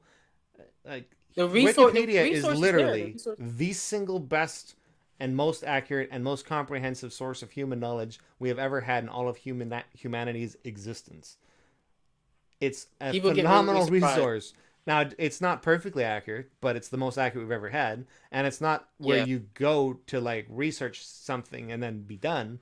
Really, it's a starting point. It gives you a good summary, it Yeah. gives you lots of Exactly. citations, Exactly. and Exactly. sometimes on That's some the great thing topics that's about it. enough. Some things you're going to want to delve deeper into. Yeah, that's the great thing about Wikipedia, because that's why I found a lot of sources, because I just went on Wikipedia, then look at the references and the citations, go to the link, I find what I need to find, and I can easily just confirm it and verify it. Then when I show them that source, they have nothing to really say, because they expected things to be like, oh, you really don't have this coming from any source or anything. But I'm like, no, this is where it came from, and like you can look at it, and they never read it, they never look at anything that you make sense of. They just say, oh, I want this open conversation, but they're never willing to understand or look into other sources. This happens to me all the time. I think it was about like social constructionism or talking about UBI with somebody. They never like I told a Yank supporter, you can go on his website and find out yourself, and they never did that. I also told the person about social constructionism, and the person never actually read or looked into social constructionism. But then when I try to tell them like, okay, an arm is not a social construct, but the idea of an arm is. But they was like, it doesn't make any sense. Like, okay, I'm trying to contradict your logic. I'm like, how can you contradict logic, but you never heard of this? Yeah. Like, it's as if you instantly I mean, rejected you it really the have moment I said. When you realize that people's defensive walls are up, you have to make, because I've been on the other side and I It rejected wasn't necessarily a everything. defensive wall. It was You more of an have to attack. Like, make they it so instantly. simple they can't, even though they're trying to deny it, they can't, and you have to spoon feed it to I them. tried that. So I as an tried that the best example, I could. I've had a lot of debates with libertarians, American libertarians, and I talk about the problems of oligarchy, and they're like, 100%, yeah, I'm against money in politics. I'm against that. That's crony capitalism. That's not libertarianism. But, screw them. And I was like, really? Because if I go to the actual libertarian website and look at their platform, they say they stand for unlimited private money in elections. And I'll screenshot it and give the link. I'm actually pulling it up right now. Let me see if I can remember where it is. It's just the another part of this is that a lot of people know that I have a lot of sources and research to it. They're the same people that might tell me that you know a lot of stuff, you're educated and all that, but then when I tell them something, they never would want to ask, where did you get it from? They don't, because I don't think they don't want to encounter it or actually confront it. They just want to live in their own bubble. Like I got told, like from that a psychologist told them that that you have a set point of happiness and all that, and it's all genetics. And I was like, this sounds like some fascist thing that I'm being told here. And like I recognized it instantly. Like this is probably going to allow a fascist ideology, like lead me down that path. I actually looked into it and I was like, oh, this doesn't make any sense because it ignores a lot of things, it ignores a lot of factors. And like I know that some people have mental disorders not because they were born with it, but because of certain events that happened in their life. Like they 100%. are actually scarred. But apparently they're supposed to have a set point, happiness and sadness.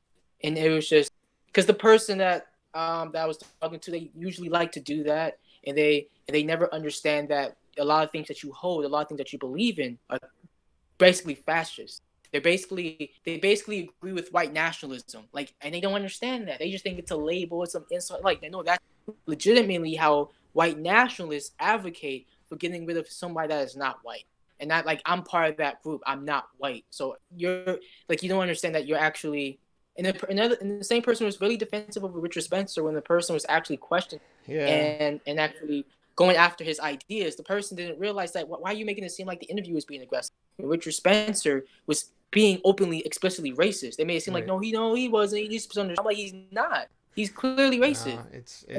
It's so true, and this is rhetorically, it's a bad idea to use labels. Like we use labels as humans, like socialist, capitalist, Nazi, fascist. It's like a shortcut to talk about what we're talking about. But the problem with it is it's in our symbolic minds, we latch onto it, and everyone interprets it a different way. So when most people hear fascist, they have one thing in mind, and if it doesn't match that, then they don't think you're being accurate. They think you're just calling everyone that doesn't like them a fascist. So I know it's difficult, but it is better to try to avoid labels. And I'm guilty of it all the time. But, you know... Actually, I don't really use labels on this person. It's just that I know in my mind, that's what I'm thinking, like, oh, this is some fascist shit. Yeah, I mean, if you just talk about what they're saying and what the effects of that are. You know, for instance... That's to me, that's the ironic part. I'm glad to say that conservatives are in general fascist as a party now. It's mainstream. And why do I say that? It's really hard to... Why do I say that? It's because one of their primary issues is immigration. Why? Immigration helps the economy. It's like all the research proves that. Immigrants, whether legal or illegal, commit less crime. So why do you oppose immigration? And there's really no good reason because of those two facts. All that's left is the racism. You don't want people that don't look like you coming into this country and changing the demographics. And that might be because you just don't like to see brown people in your neighborhood. It might also be because you know that that's going to cause you to lose elections eventually. When I was a kid growing up in the Republican Party, I heard this. This has been mainstream for a long time, to talk about how demographic shifts are going to make it impossible for Republicans to win nationally. And we're getting really close. Like everyone says, as soon as Texas flips, it's over for the Republicans. And they're like teetered on the freaking edge. Ted Cruz barely won his election against, what's his snout? Beto. So we're there, and that scares them. And their solution is basically to pass ethno-state type policies that suppress immigration so that they can preserve their power. And that's one of the ways they rig the election. Is rather than keeping the natural flow that we currently have, they want to stop everybody that's not going to support them in government, as well as the voter suppression and the outright rigging, and having other countries announce investigations into their political opponents. There's a lot of ways of rigging elections, and they're trying to do all of them right now. But yeah, I mean that's my counterpoint is, like, tell me why immigration is such a big deal on the conservative side if you're not just concerned with skin color or at winning at all costs. Winning at all costs is a fascist point of view. It's, might makes right. Mussolini, I got this from Theory Play. We may or may not still be in chat, but Mussolini said something to the effect when he was describing what fascism is, and he's the guy who basically defined it and started it, is basically that it's just power, that power justifies everything. Nothing else matters to them. I actually have a problem with the conservative side a lot because I'm very open. I listen to what they have to say. I might watch a stream and try to understand where they're coming from, to understand the ideology the best, I can counter it. But every time I hear them, like a person, like this person would tell me that you are in charge of your own happiness. You can decide whether or not you can be happy if you just put the work in. But then this same person would say, you're genetically born whether or not you're happy or not. I'm like, how does that make sense? Like that doesn't make any sense. If people are born this way, how can you tell them to change it? How can you tell them to change something that they cannot control? I don't know if I can find it at the moment, but I made a meme that was basically the Steven Crowder changed my mind thing, and it was that conservatives hold no justifiable, consistent principles. Exactly, that's what I feel. I'm like, that doesn't make any sense. Like, because the person, like at this point, this person is being very, very complacent and very smug about things. Like they're being very condescending, because now you're saying, okay, if you're not happy, it's because genetically you're just inferior to this person that is happy. And it's like okay, now we can. I told my friend, he was like, he didn't understand why I thought it was dangerous, but I'm like, think about it. We could basically take away every social program, any like program that might help people mentally, and just say that they're born that way. We can't change anything. We should just neglect them. They're always going to be like that. We should separate them from the happy people, because the happy people are the ones that are great. And the thing is, this will lead to, people that are rich. I'm not saying money buys happiness, but people that are rich, that might be happy, that don't complain, they're going to be okay. But people that are unhappy, everyone's going to be like, oh, he was just born that way. It's a way to dismiss. Oh yeah, this is race realism. This is, the scientific race that's realism. why I say it was fashion. And if you press people on what policies you're supposed to take from that, a lot of times they do say things like, well, yeah, we should stop wasting so much money trying to educate these people who are not as smart as us anyway. They're never going to be as smart. And it's like, it wasn't really a political conversation, but maybe I should ask that in the future, because I did look it up, so I can go back to that person and tell them I did look it up. I looked at studies, but there was a counter study to that. But it wasn't really a political conversation. But I knew that it was fascist based on the whole premise of all that. And I'm just here thinking, wow, man, the person does not realize that you're really going down that fascist route, but you think that you're.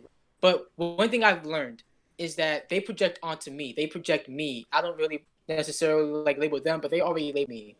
Oh yeah. What they don't understand, and it's funny 100%. because they always are the ones being extremely defensive of being labeled, but they already labeled the other person.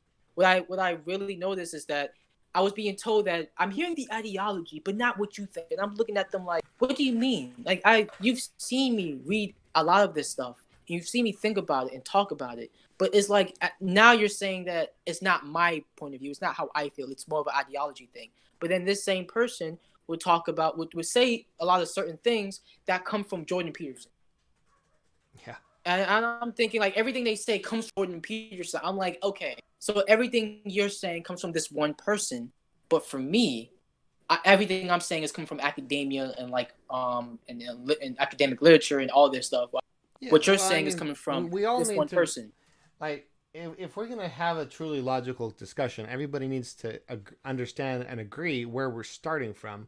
And that is, we're meat machines with no antivirus, basically. We absorb our thinking from our environment, from the people around us, from who we listen to, from our echo chamber. We all have biases created by the environment we're in. And if you don't understand that or recognize that, you have no hope of having a logical discussion. But knowing that, and knowing that someone else has different views from their echo chamber, and there's a contradiction between those two. The most important law of logic, in my opinion, law of non-contradiction, says that if two things contradict each other, one or both of them must be wrong. So we need to understand that one or both of us is wrong and try to get past our biases. And the best way to do that in a logical sense is logic. Using methodological rationality to where you can build premises and try to get past somebody's biases. Now, this only works if both people are doing it, unfortunately. That's why rhetoric and everything else comes into play, because logic only works if both people have bought into the concept. And I'm open towards getting studies and all that stuff to being wrong, but the other person is not. They know that I have all these sources, but they're not open to reading them. They don't want to read them. They would never read them. Yep. So it's more like they're just closed-minded towards all of this. They're not interested. They don't care. It's automatically that you're wrong and that you cannot be right. It's more that they're right, they're logical, they're rational, and that you're automatically wrong and you're just operating by it. So here's what, it's I understand that. Yeah, here's another thing. People, especially on the right, it can happen on the left too, but especially on the right, they have authoritarian tendencies. And what that means is they trust authorities. So your friend, he's into Jordan Peterson. He believes and trusts what Jordan Peterson says, and he respects him, and he's more than his own thinking. That's the thing. They're not thinking for themselves. So if I reason with him, he's going to think in his head, even if he's obviously losing the argument, that, well, I'm losing the argument, but if Jordan Peterson was here, he'd be cleaning the floor with you. That might not be true. But that's what he's thinking, because you're not really debating him. You're trying to debate Jordan Peterson through a proxy. Exactly. I realized that because every time he told me a concept, I Google it, and it always had Jordan Peterson next to the name. And I'm like, of course. But then the person told me, you're the one. I think you're coming from ideology, not yourself. I'm like, but that's you. That's not me. I've actually read this stuff and I thought about it, and I actually came to my own conclusions. I actually started to agree with a lot of this stuff that I was reading, or I already agree with that. I just didn't know I was actually like advocating for it. But for you, Yep. you're everything you're saying is coming from one person. You're just repeating what another person said. So it's just it's not, they're not being self-aware. They're not really self-aware of themselves, Right. and that's the funny part. When of people everything. aren't really Like, you can tell thinking them, for themselves, you can't reason them into or out of anything because they're not thinking for themselves.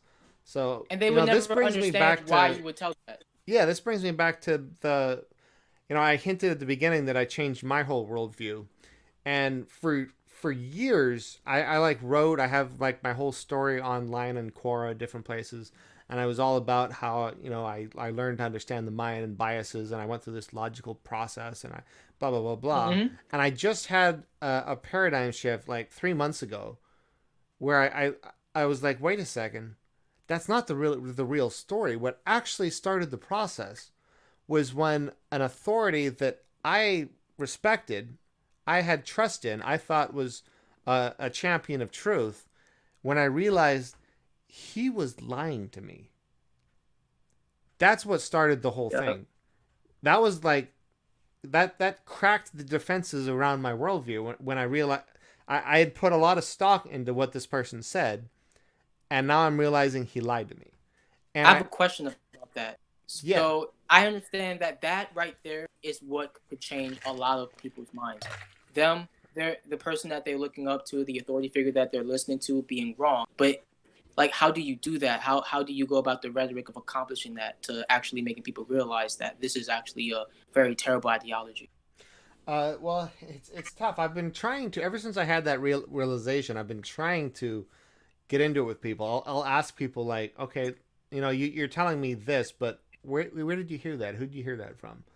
And most people won't even admit they heard it from anybody else. It's really unfortunate.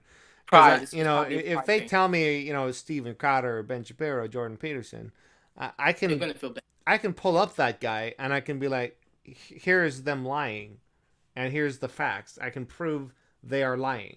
But if they don't give me a name, I kind of can't. But this is a project I want to work more on. I've come based on that. I think possibly the best work we can do is to collect the best, simplest, most powerful, and most demonstrable ways of proving that these right-wing figures are lying, and kind of collecting them and using them as arguments. Lying or I do other think things trying that to make decrease something their very credibility.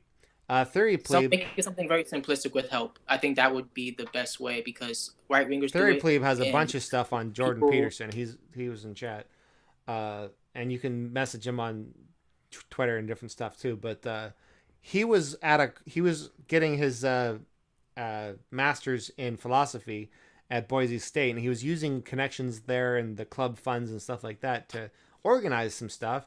And he was trying to get a debate between Jordan Peterson and Richard Wolff, who's like the most renowned Marxist academic right now.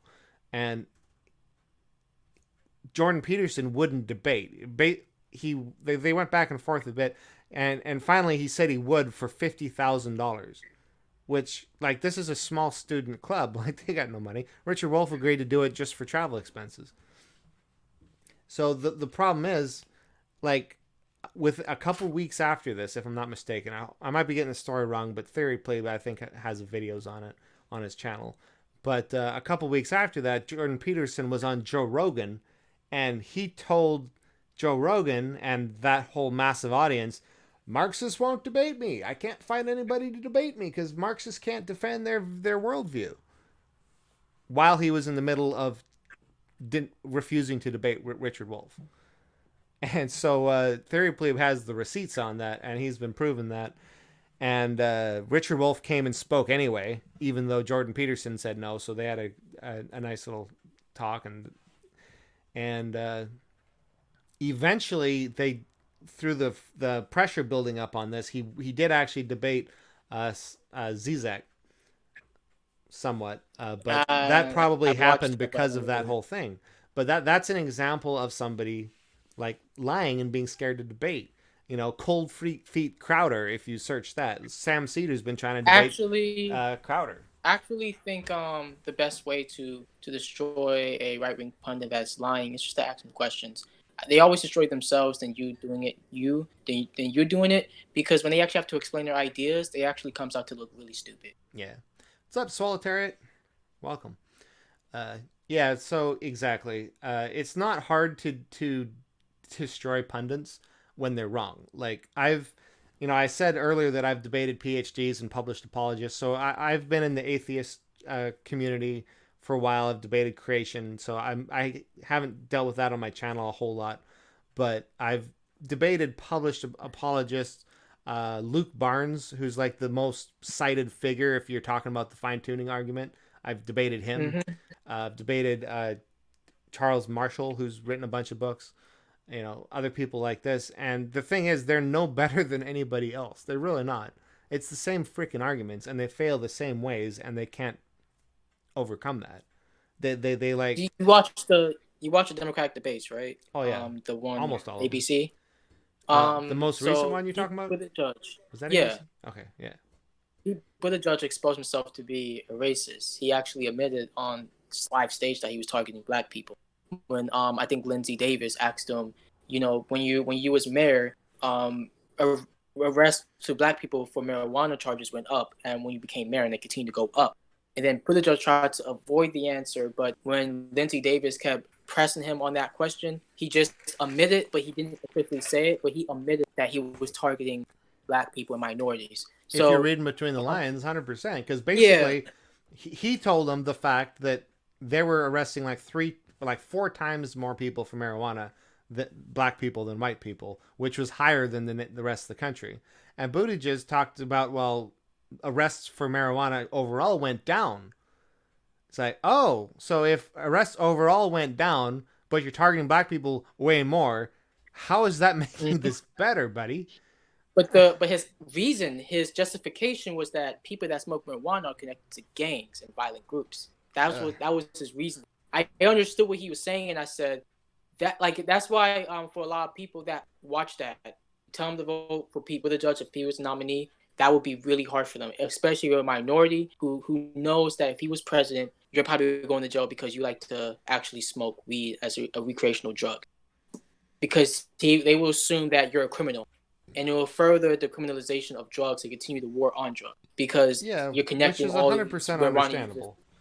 I don't think it's right, but it's 100% understandable. Like, for instance, nothing Bernie Sanders does is helping me personally. I make pretty good money. I'm probably going to pay more taxes under him. And if you want people to vote for somebody because that somebody is going to help you, even though it's not going to help them, then you should be willing to do vice versa. Unfortunately, if somebody like Buttigieg or Bloomberg's the nominee, and even if they don't help you, even if they're just as bad as Trump, in other ways, they're still going to be better for other people. They're less likely to kill brown people. They're less likely to rig the election, stuff like that. It's more of like Bernie might tax you, but for a minority, you're going to jail. Like you either might die, you might go to jail, or you might get deported. Like that's the life people are looking at if they vote for any of those candidates. So it's like for them, that to them just tells them that my life is over. Yep. No, I understand it, and I agree with you. I don't think we disagree on anything. Life is on. Yeah, I mean, you seem to be making the argument that people will be Bernie or bust, regardless of any not logic. Necessarily. No, that's true. Is just for people that and like Vosh said, we should tell people that I'm not Bernie or bust, but there's people who are. So if you want to win, maybe vote for Bernie. It's not that people would just be Bernie or bust. Like not everyone's Bernie or bust, but like these were some people that just might not participate in general. Like people have to understand. There are people who are not going to vote otherwise. He's bringing out people who will not vote otherwise. Yes, but then they would get shamed for it. When honestly, that's actually not taking into account what they've been through. It's just basically telling them like, shut up, do what we want you to do. But then for them, they don't feel connected to anything. They've never felt connected to anything. For some reason, now they're expected to feel connected to. And it's not because the right approach. They've been suffering. And even in historical context, like black people literally were slaves, and now they're being told to wait. Like for them, that's even worse. Like they don't have the privilege of waiting because their life is on the line. They like maybe they would never get what they want. Maybe they would never. Maybe like African Americans would never be able to get the freedom or get rid of institutional racism. That, like everyone's asking them just to shut up and not express that they're tired. Like they're just frustrated and tired. There are people that immigrated here that have to continue to deal with that. For me, the police almost destroyed my family. Like I don't know. Like for someone like me, you want me to wait necessarily? Like even if I was burning your bus, would people just say, "Hey, just wait, just vote for this person," and then not actually take into account how I actually feel? Yeah, I mean, since you say that, I gotta play this Bernie Sanders ad with the Killer Mike speech. Did you see that? Yeah, I did. Like we would not wait for more years. Like that. Yeah, like, to me, it's like I'm tired of being told to wait on my fucking freedom. I hear that. And that's why we need to work like nothing else now, so we won't have to have this Bernie or bust discussion after the nomination. But it's even worse because some people are in jail right now. Some fathers are in jail and they cannot provide for their kids. If someone like Mike or Pete won, that family that doesn't have their father anymore might be destroyed, and the father might die in prison. It's like for a lot of people that don't understand what this means to others, it's just extremely inconsiderate, and it doesn't take into account where they're coming from at all. It's just saying, shut up, you're being inconsiderate to other people. And everyone has been inconsiderate to me for like decades. Like everyone wants me to vote in their interest, but it's never in my interest. Like they have to understand that perspective. Like people literally lived through Jim Crow. They had to go through lynching. In the 80s, there were some people that were being targeted by like white kids targeting black kids. Like and then you have segregation and people having to relocate or having to leave or losing their job. It's not simply just it's not benefiting you. It's more like your life is actively being destroyed, and for some reason somebody telling you to shut up and vote blue, but never understand how you actually feel about it. They're just saying shut up as if that it's a simple topic. But it's surprising it took me till now to say it, because I had this thought when you first kind of hinted at your position in the DMs, but this is the opposite of the typical narrative, because usually somebody says Bernie or bust, they're assumed there'd be a white Bernie bro, and they're like, dude, you got to think about the minorities. If you don't vote blue, no matter who gets hurt the most, it's the minorities. But you're making the argument as a minority for the minorities that you can't afford to wait. Yeah. This isn't a white Bernie bro argument. Sister. This is an argument for the minorities that are oppressed in this country, that they need help and they need it now. Yes. And this message is not just for demographic minorities. This goes for all oppressed people. And that's something we need to mention more. Like there's plenty, like poor white people it's coming from their perspective. Might have some small advantages, like being less likely to be pulled over and stuff, but they're still oppressed and they're still suffering, and they still need Bernie Sanders.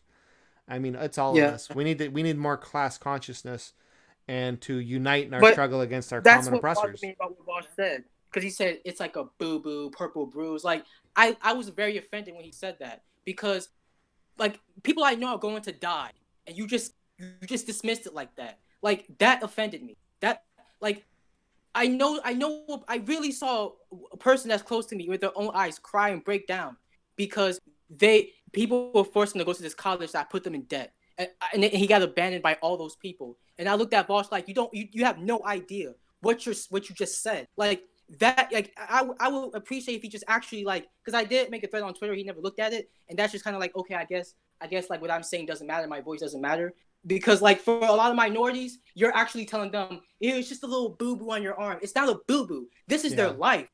Like this is their life. Like, I'm not saying, hey, be burning your bus. It's more like people that feel that way, can you please acknowledge where they're coming from instead of just like dismissing it as if it's just a purple boo-boo? Yeah. Like, imagine you going to jail. I'm like, right there with you, and I understand. Has people like Boss ever been to jail? Have they ever seen what a prison is like? Have they seen the inhumane conditions? Yeah. Have they seen I've seen the inhumane conditions. I've actually had a lot of encounters with the police officers. It's a scary thing. I tell people I could die in the next 4 years. I could actually die in the next 4 years. And you're saying it's a purple boo-boo, just vote for this guy. Like that hurts. It's not just Bernie's being cheated. but it's also the combination of like I could die next 4 years if I get sick, Right. if I get pulled over. And just to something can happen. clarify, like I understand being offended by him sounding dismissive. I don't think Vosh was speaking to people like you and him. He's speaking to the freaking white boy who's sitting at home in his basement watching, playing games and listening to the stream and saying, "Oh, I'm not going to vote blue no matter who because fucking DNC's corrupt and bullshit." And it's like, no, you need to do whatever's best for the country. And there's a lot there are a fair amount of like two left for Bernie types.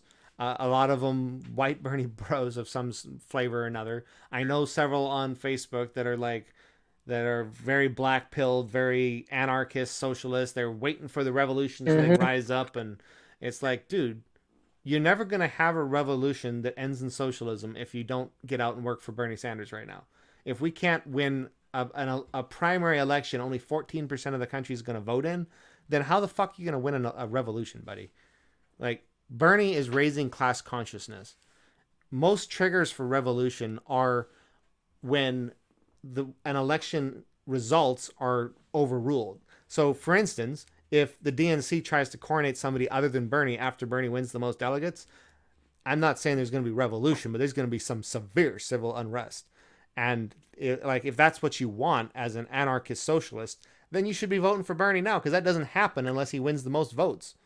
You know, I've seen the vote blue no matter what position. I know Vosh is different. I actually agree with Vosh's strategy on it. Like, I don't disagree with that at all. Yeah, but I've actually kind of on Twitter. To me, it's an indication of white privilege to me, because they don't have to worry about they don't have to worry about any problem with any of this stuff. They can just vote blue no matter what, and for 4 years they can wait to the next candidate. For someone like me, you don't know how long you have.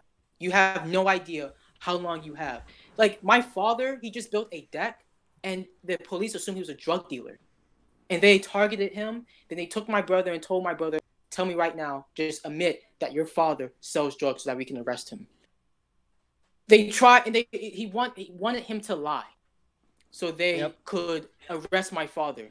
And my father's the breadwinner. So if he got arrested, we would be financially unable to afford everything to keep the house. They was trying to destroy my family, literally. Yep. Like, for people like me, you don't know how long you have.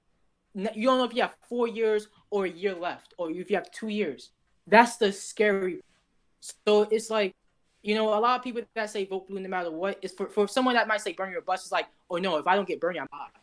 Like, this might be it for me. Like, I might kill myself next year because I have student loan debt, or I have debt, or I can't pay a house, I'm homeless. Like, for them, this is it. This is it.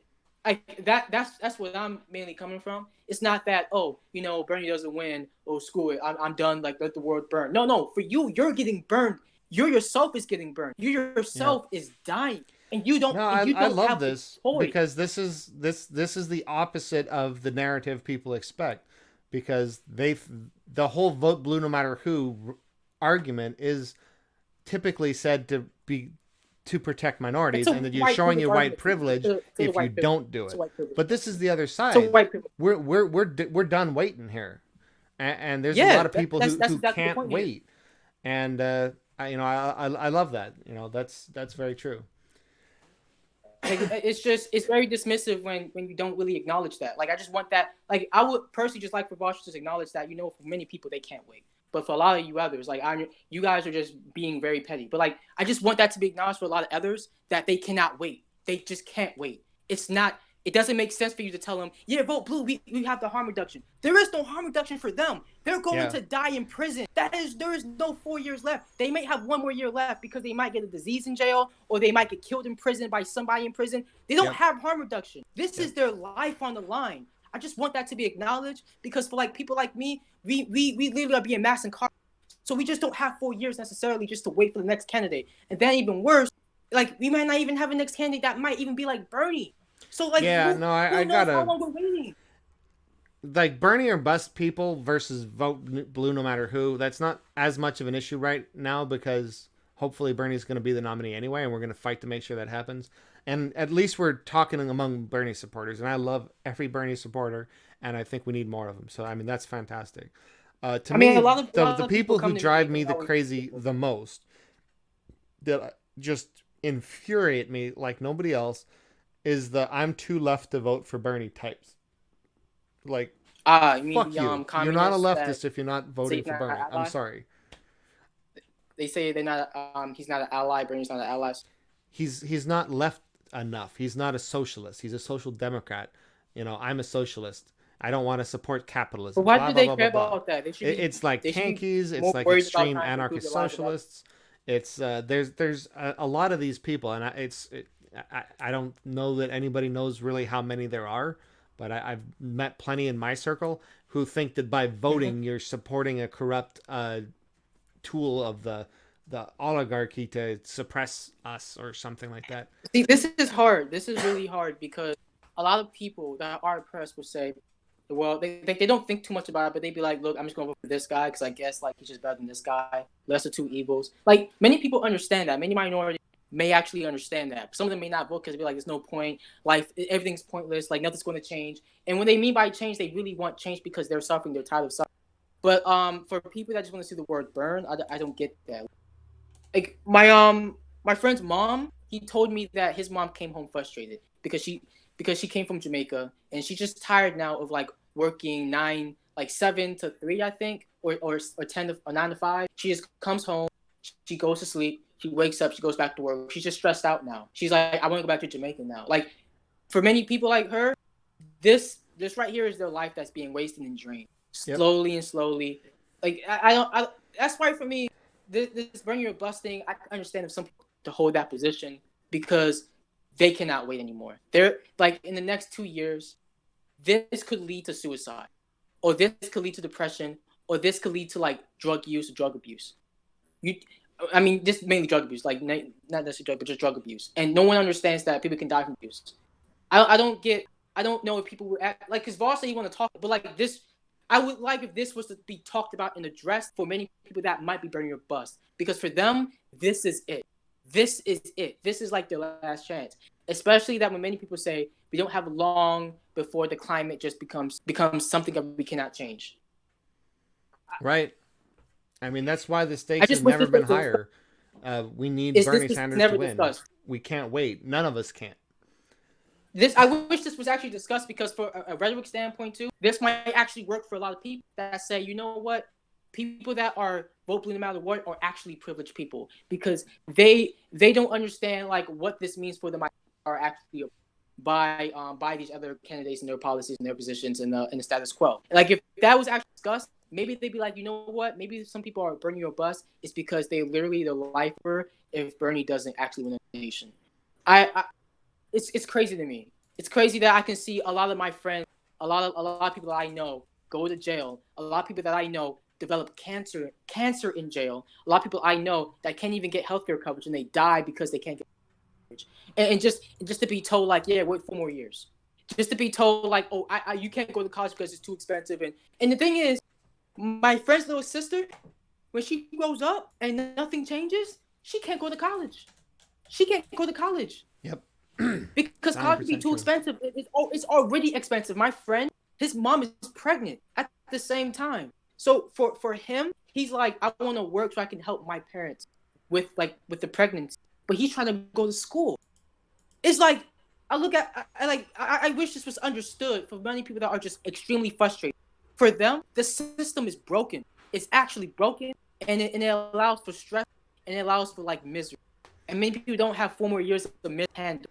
Right. And this is the argument why people say they're not going to vote is because the system's broken and rigged anyway. And this is why it is actually, we have to be careful about spreading the talk about how things are rigged, even when they look like they're rigged, because a lot of people just won't vote if they think it's rigged. But here's the thing. I disagree if with the system is Bernie broken Buffett. and dysfunctional and it's rigged, then how are we going to change anything? The only path to changing it is by doing really well in a primary in such a way that they can't hide it. And if we do that, then that's the only path to change. Like, what else are you going to do about it? You're just going to sit at home and play video games. That's not going to change it. If you want to fix the corrupt system, the only way to do it is by winning in primaries. If you think there's a better path, let me know. I'd love to talk about it. Seriously, I actually don't agree with a lot of what else are Bernie you gonna do? that just want to that just say that we're not going to vote because of like something along those lines, like they just don't vote and all that stuff. Well, for me and minorities, whatever, if they would become Bernie or bust, it's not a strategy. It's just like their state of mind. It's just where they are right now. It's how they're feeling right now. It's not a strategy. But for the people that say, yeah, for Bernie or bust, they will be forced to vote for Bernie. Like, no. See, that's not. I don't agree with that. That's you're not going to shame people into changing their behavior. No, 100%. See, for the people that actually are oppressed, for them, it's not a strategy. It's just that it's a mindset they currently have. Like they're just done. They're demotivated. They have no interest. They feel like no one cares about them. They just feel neglected, and now they are being asked to participate for a system that continues to oppress them. And they're like, I don't know. Like, what do you want me to do? Like, you want me to vote for this guy that's going to continue my oppression? Like this, I don't. What's the point? Like they lose interest. A lot of people I know don't even see the point of the election or voting. Nothing changes. Right. So it's like, I wish that was acknowledged. Like, it's not a strategy for some. It's just a state of mind. Like, it's just where they are. It's not that, Bernie. I think it's more like there's a lot of videos on Bernie Sanders' channel that do a good job of exposing this, because I love just listening to his channel, because he instead of just giving the same old speech every time, a lot of them are he's engaging the audience, or he's talking to people and he's hearing their stories, and people are standing up and saying just what you're saying. It's like, I can't wait. I got this going on. I got this drug I can't afford to pay. I got, my mom has cancer and she can't afford to pay, all this kind of stuff, people going to jail for over marijuana, like whatever you want to talk about. Yeah. People can't wait anymore. And it's not just you saying just that. There's a lot of people saying that imagine on his channel and other places. Just to let you know, we're going to finish the call here pretty soon. So if you want to kind of give closing words and push your Twitter or anything else, you can go for it. I would just like for Vosh to just apologize and actually clarify his statement, because what he said was like extremely offensive to someone that actually might be struggling, might be oppressed. Because like, it's just not fair that it's you just dismissed as a purple boo-boo. The whole burn your bus thing, like there's no like shades to it. It's just, oh, burn your bus. You just want to see the burn. No. Some people, they are oppressed. They are actually marginalized. They have been through this for a long time. Families have been destroyed. Lives have been lost. Like I just want that to be clarified. Understood that, yeah, I shouldn't have said that. I should be more considerate of people that actually are living through the stuff. Because if like Bernie already made it clear on the Today Show interview that you got to energize the base. You have to get them excited, and he understands that. If you actually addresses people's problems and say, we're going to really fix your problems, we're actually going to address these issues right here, we have plans for it. That's why a lot of people just get up. And a lot of young people say, I'm going to get involved, because they understand that student loan debt's a problem. They understand that healthcare is a problem. They probably want to buy their own house. They can't because it's too expensive. Like, they don't have 4 years to wait. We don't know what life will look like in 4 years. And I'm not talking about the climate necessarily, but I'm also talking about, like, society in terms of cost. Like, there's a lot of things going on here. Even we might go into war, and then like people's families that join the military. And here's another thing too: the people join the military because they just want free college. Yeah, how fucked up they is that? join the military because they want free college. Like this needs to be understood. A lot of my friends join the military, and then they might go to war, and they might lose their lives in war because they knew college was too expensive, so they went to the military instead, so they can get free college. Like, if I'm not mistaken, more people in the military have committed suicide after the military than have lost their life in the war. They told me how it was in the military. They say they aged 20 years, and they're my age. They aged 20 years, they felt like. The body's aching and everything. And I'm being told to wait for years while everyone is just destroyed. I don't know. Like, I thought to myself, like, okay, I can see myself voting blue no matter what. Because, like, I got to, like, I guess... it's just the best thing you have to do. I got to adapt. But then, like, when somebody says purple boo-boo or just like, oh, you're being irrational, I look at them like, you have no idea. Right. What is like. No, I think we agree that yes, voting blue no matter who's the right thing to do, but we understand people who don't. Like they don't feel like they can wait. They don't really give a crap between Bloomberg and Trump or Biden or Buttigieg and Trump. They don't care, and they're in far too desperate situations to care. And that's not going to change. Exactly. So if you want them to vote for your nominee, make the nominee Bernie. That's why I believe it's a white privilege position in many ways. Many people that say vote blue no matter what don't actually deal with these problems. They don't deal with these 100%. problems. They don't know what these problems are like. Well, I'm going to play this Killer Mike speech just because it's freaking awesome, and close one more down thing, unless too. anybody else wants to talk. If you're in chat and want to talk for a minute, I'd be glad to talk to you. I Swallow Turret and Theory Plebe and Space Ghost and Paul Resendez. I have my Discord channel. If you guys want to jump in Discord, I'll stay longer. Otherwise, I'll be wrapping it down fairly shortly. One more thing, though. This topic sometimes will force stuff like institutional racism to take a backseat. It would actually, like, it would say vote blue. Like, when they say Trump is the most important person to beat, that forces issues like immigration, institutional racism, and even probably sexism to take all back to just beating Trump. When honestly, the biggest problem is the system, not Trump. The problem is the system. That's the biggest issue, not Trump. Trump is a big issue you have to take care of, but the system that is actually destroying everyone's lives is the biggest issue. That's the main priority. I agree that Trump is a symptom of a much deeper illness, and that's true. And people like Biden and Bloomberg are the disease that gave us the symptom of Trump. Even that being said, though, the symptom is worse in the short term because Biden and Buttigieg aren't going to attack the actual election infrastructure. No, not the election. In the way that Trump will. So everything works in the society. That's the biggest problem. Jobs, healthcare, school, institutional racism, all that stuff. That's the issue that's affecting people and making them want to join the political process. Yep. That's what's making them join. It's not necessarily that Trump is bad, even though that could be another big reason to it. It's more the biggest problem because after Trump loses, we still have the biggest problem with the whole system that we need to change. And that's why many people politics isn't something that ever ends. I mean, it's probably won't. At some point, I want to talk about government models because I don't know how sustainable democracy is forever. Because expecting a majority of a population to always be involved in politics and always trying to be educated on it when they also have their own life to live, I don't know if that's always going to be sustainable. And it's history is showing us that it isn't because over time, oligarchs and just spread so much propaganda and delusion that they end up buying them anyway. That's the worst part. That's one of the worst parts. I think it's possible to have a system where you kind of have a peer review process and you use studies as the basis of policies, and you have to be able to prove methodologically that one policy over another is going to maximize well-being from behind the veil of ignorance. And it kind of would take it out of the hands of the people a little bit more and just make it like just logic, like what is best for the people. Because the concern with democracy is people want their interests represented. Like if you knew you were going to have your interests represented, I don't know that you would care so much about your vote necessarily.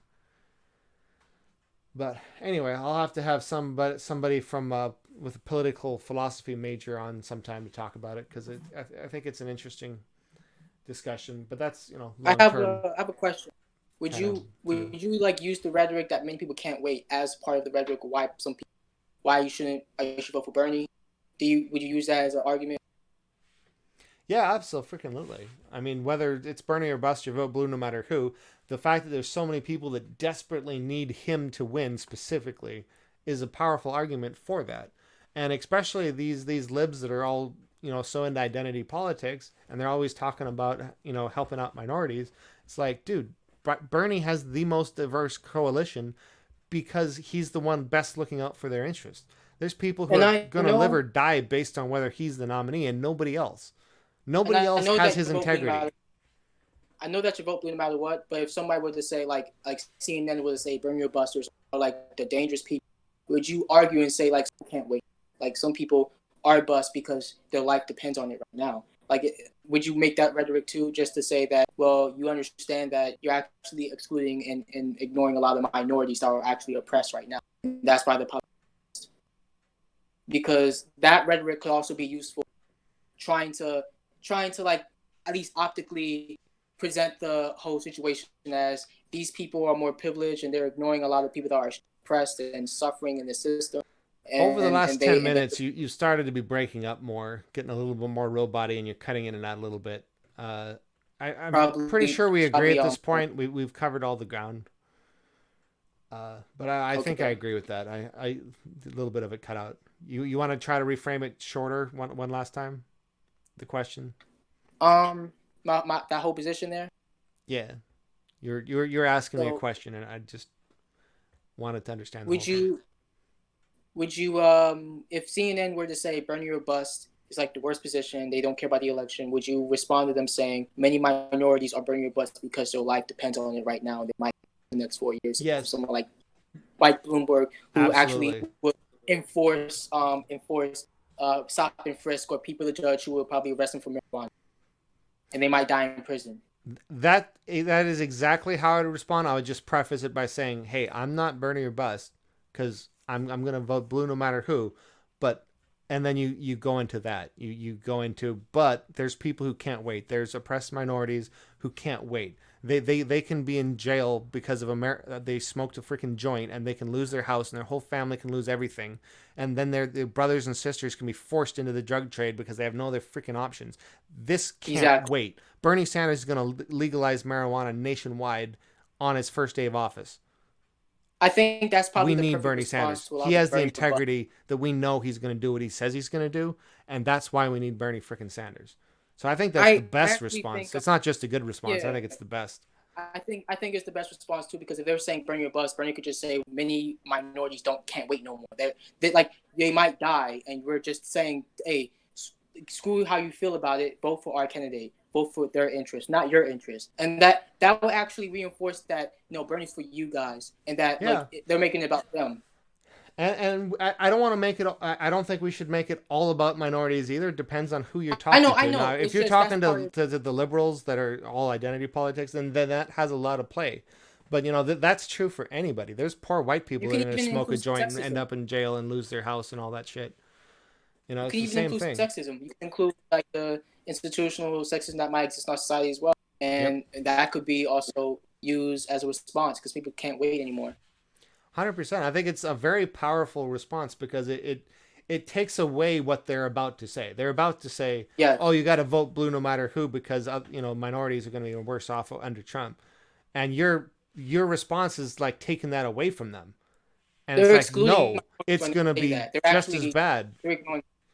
They're ignoring minorities when they say that. They're actually ignoring them. They're saying that their issues don't matter. It takes a backseat. And many African Americans, many civil rights meetings actually say that no longer will our issues be seen as secondary. But that's what the people that say are doing when they're telling others, maybe we got to vote blue no matter what, for civility and unity. But they don't understand that people are divided for a reason. Why will African Americans be united with people that are oppressed? Yeah. They need to answer that question. That's never actually asked. It's never a question that's brought up. Like, if you've been oppressed by these people, why will you all of a sudden just be united?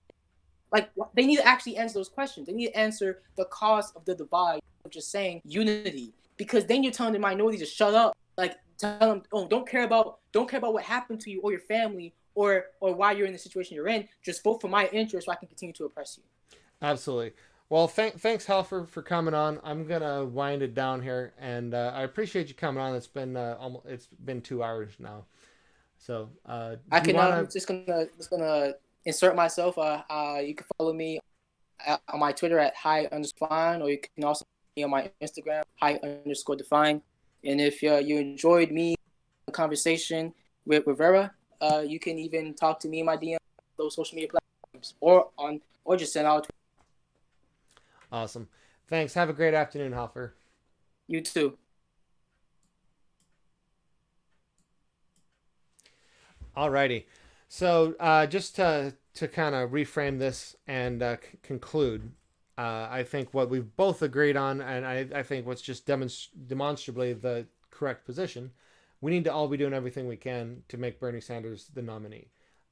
Like Kyle Kulinski said in that 1 minute I played, we have to act like we're 10, 15 points behind. Don't get complacent just because the polls look good, because we need to overwin in order to win. there are powerful established interests that don't want us to win, and I think it would, you're naive if you think there's never any kind of thumbs on the scale that affect the conclusion. So we need to all do everything we can. Donate to Bernie Sanders. That's why I don't have donate links for myself. I seriously just all to Bernie. I should put a link to him in there, but you guys all know how to do it. Just Google donate to Bernie Sanders. It's not hard. Donate, call, volunteer, canvas, all that stuff. Now, if he, again, this is the most important thing. Keep in mind, because they are trying to beat him. You'd have to be naive to think otherwise, because he is directly challenging the most powerful interests in this country. He's challenging the military-industrial complex. He's targeting big pharma. He's almost eliminating the entire industry of health insurance, which is a good thing because that's why we pay twice as much as any other country per capita in this country. So it's a good thing, but I think there's a lot of companies that are looking at no longer existing that will put all the money they have into super PACs to cause him to lose. So there's a lot of people we're running against, but there's a lot of people that are sick and tired of this system that want a candidate with integrity who is promising to take on this established interest. So we can work together. The polls prove we have an excellent chance to win the nomination and to beat Trump, but we need to overwin everything. So be involved. If by the end of the cycle he has won the most delegates, but not over 50%, hasn't been accepted as the nominee yet before the convention, get the time off, July 13th to 16th, get to Milwaukee, Wisconsin, and be there with me and Kyle and everybody else. Hopefully there will be millions, because the only way Bernie Sanders walks out of there as the nominee, if he's under 50%, is if there's 1 million people outside chanting so much the building's fucking rocking and vibrating and the television cameras are shaking and you can't hear yourself think inside there while they're trying to rig the system against him. How many superdelegates who are usually politicians themselves, how many of them are going to vote against Bernie with that kind of power behind them? It's people power. It's us. It's not me, us. And if we're the only way this happens is if we're there. So plan on it. After he wins, we have to obviously work twice as hard in the general election and get him elected. And then once he's in office, we're going to have to still be involved, because we're going to have to back him up on the policies he's trying to pursue. The most important part of politics is the primary process, because I hear people complaining about having a vote between the evil and lesser evil all the time. Well, if you're not involved in the primary, you don't get to complain about that, because the primary is where you pick those choices. So if we're involved in the primary, that's where the system is most vulnerable to change. And that's not just for president. It's especially in Congress. So look up your local race and who's running, who's the incumbent, what's their record, and who's challenging them. So it's not in my district, but it's the next one over. It's Nancy Pelosi's home district. And what's his name? Bashad Shakir or something like that? I think. I'm sorry. Not so good with names sometimes.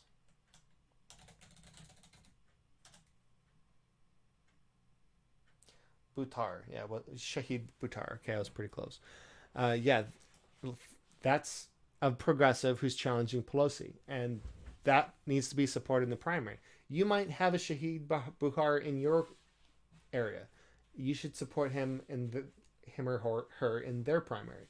And this is the most important thing.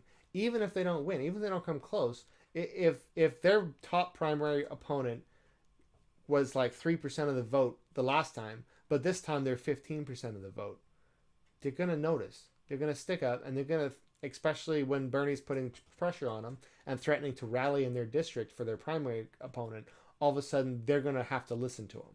And Bernie has pledged to do that. He's the only one who will.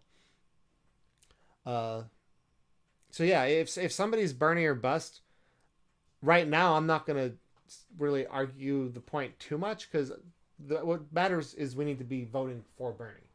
But if somebody's not voting in the primary and calls himself a leftist, I don't understand how you can do that. We're defined by what we are. by what we do. I mean, we're defined by what we do. And if you're not doing leftism by voting for the most left candidate who's ever had a good chance to win in this country, I don't think you're a leftist. If you disagree, I'm glad to have that debate. But I don't know how you would. So I'm going to play this Killer Mike ad, and then we'll be done. But thank you so much for watching.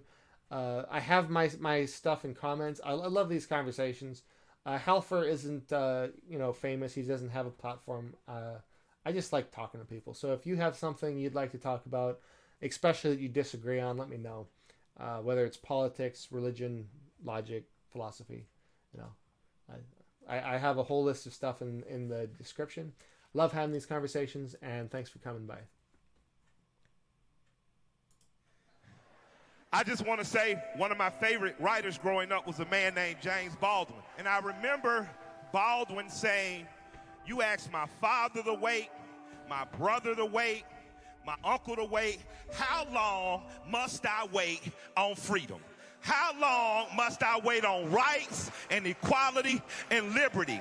And as a black child, that resonated with me because I knew I'd been denied, and I personalized that. But as I grew, I started to understand poor white people have been denied. Women have been denied. Gays and lesbians, transgender people been denied. Immigrant children been denied. Everybody outside of that 1% has been denied. So I want you to take a few seconds to look to your left and look to your right. Look to your neighbor and say, neighbor, the time is now. There are more of us. We're stronger. We will wait no longer. The time is now. When you go to that booth next year, I need you to carry in that booth the memory of this room. Black, white, straight, gay, men, female. We are together. We are united. Our time is right now. We will not wait 4 more years. We will not wait 20 more years. We will not wait 2 more presidents. We will not wait 3 more presidents. The time is now. The time is not in the future. The time is not some abstract time. The time is not something that might be. The time ain't something that could be. The time ain't nothing that should be, that would be. It ain't tomorrow. It ain't the day after. It ain't coming next week. The time is. The time is. The time is. The time is. Senator Bernard Sanders will be the next president of the United States of America. Thank you.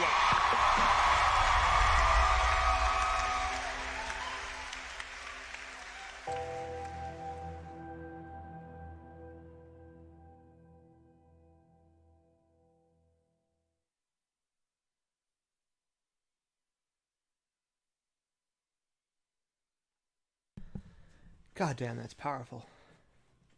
All right, thanks guys. Have a good night.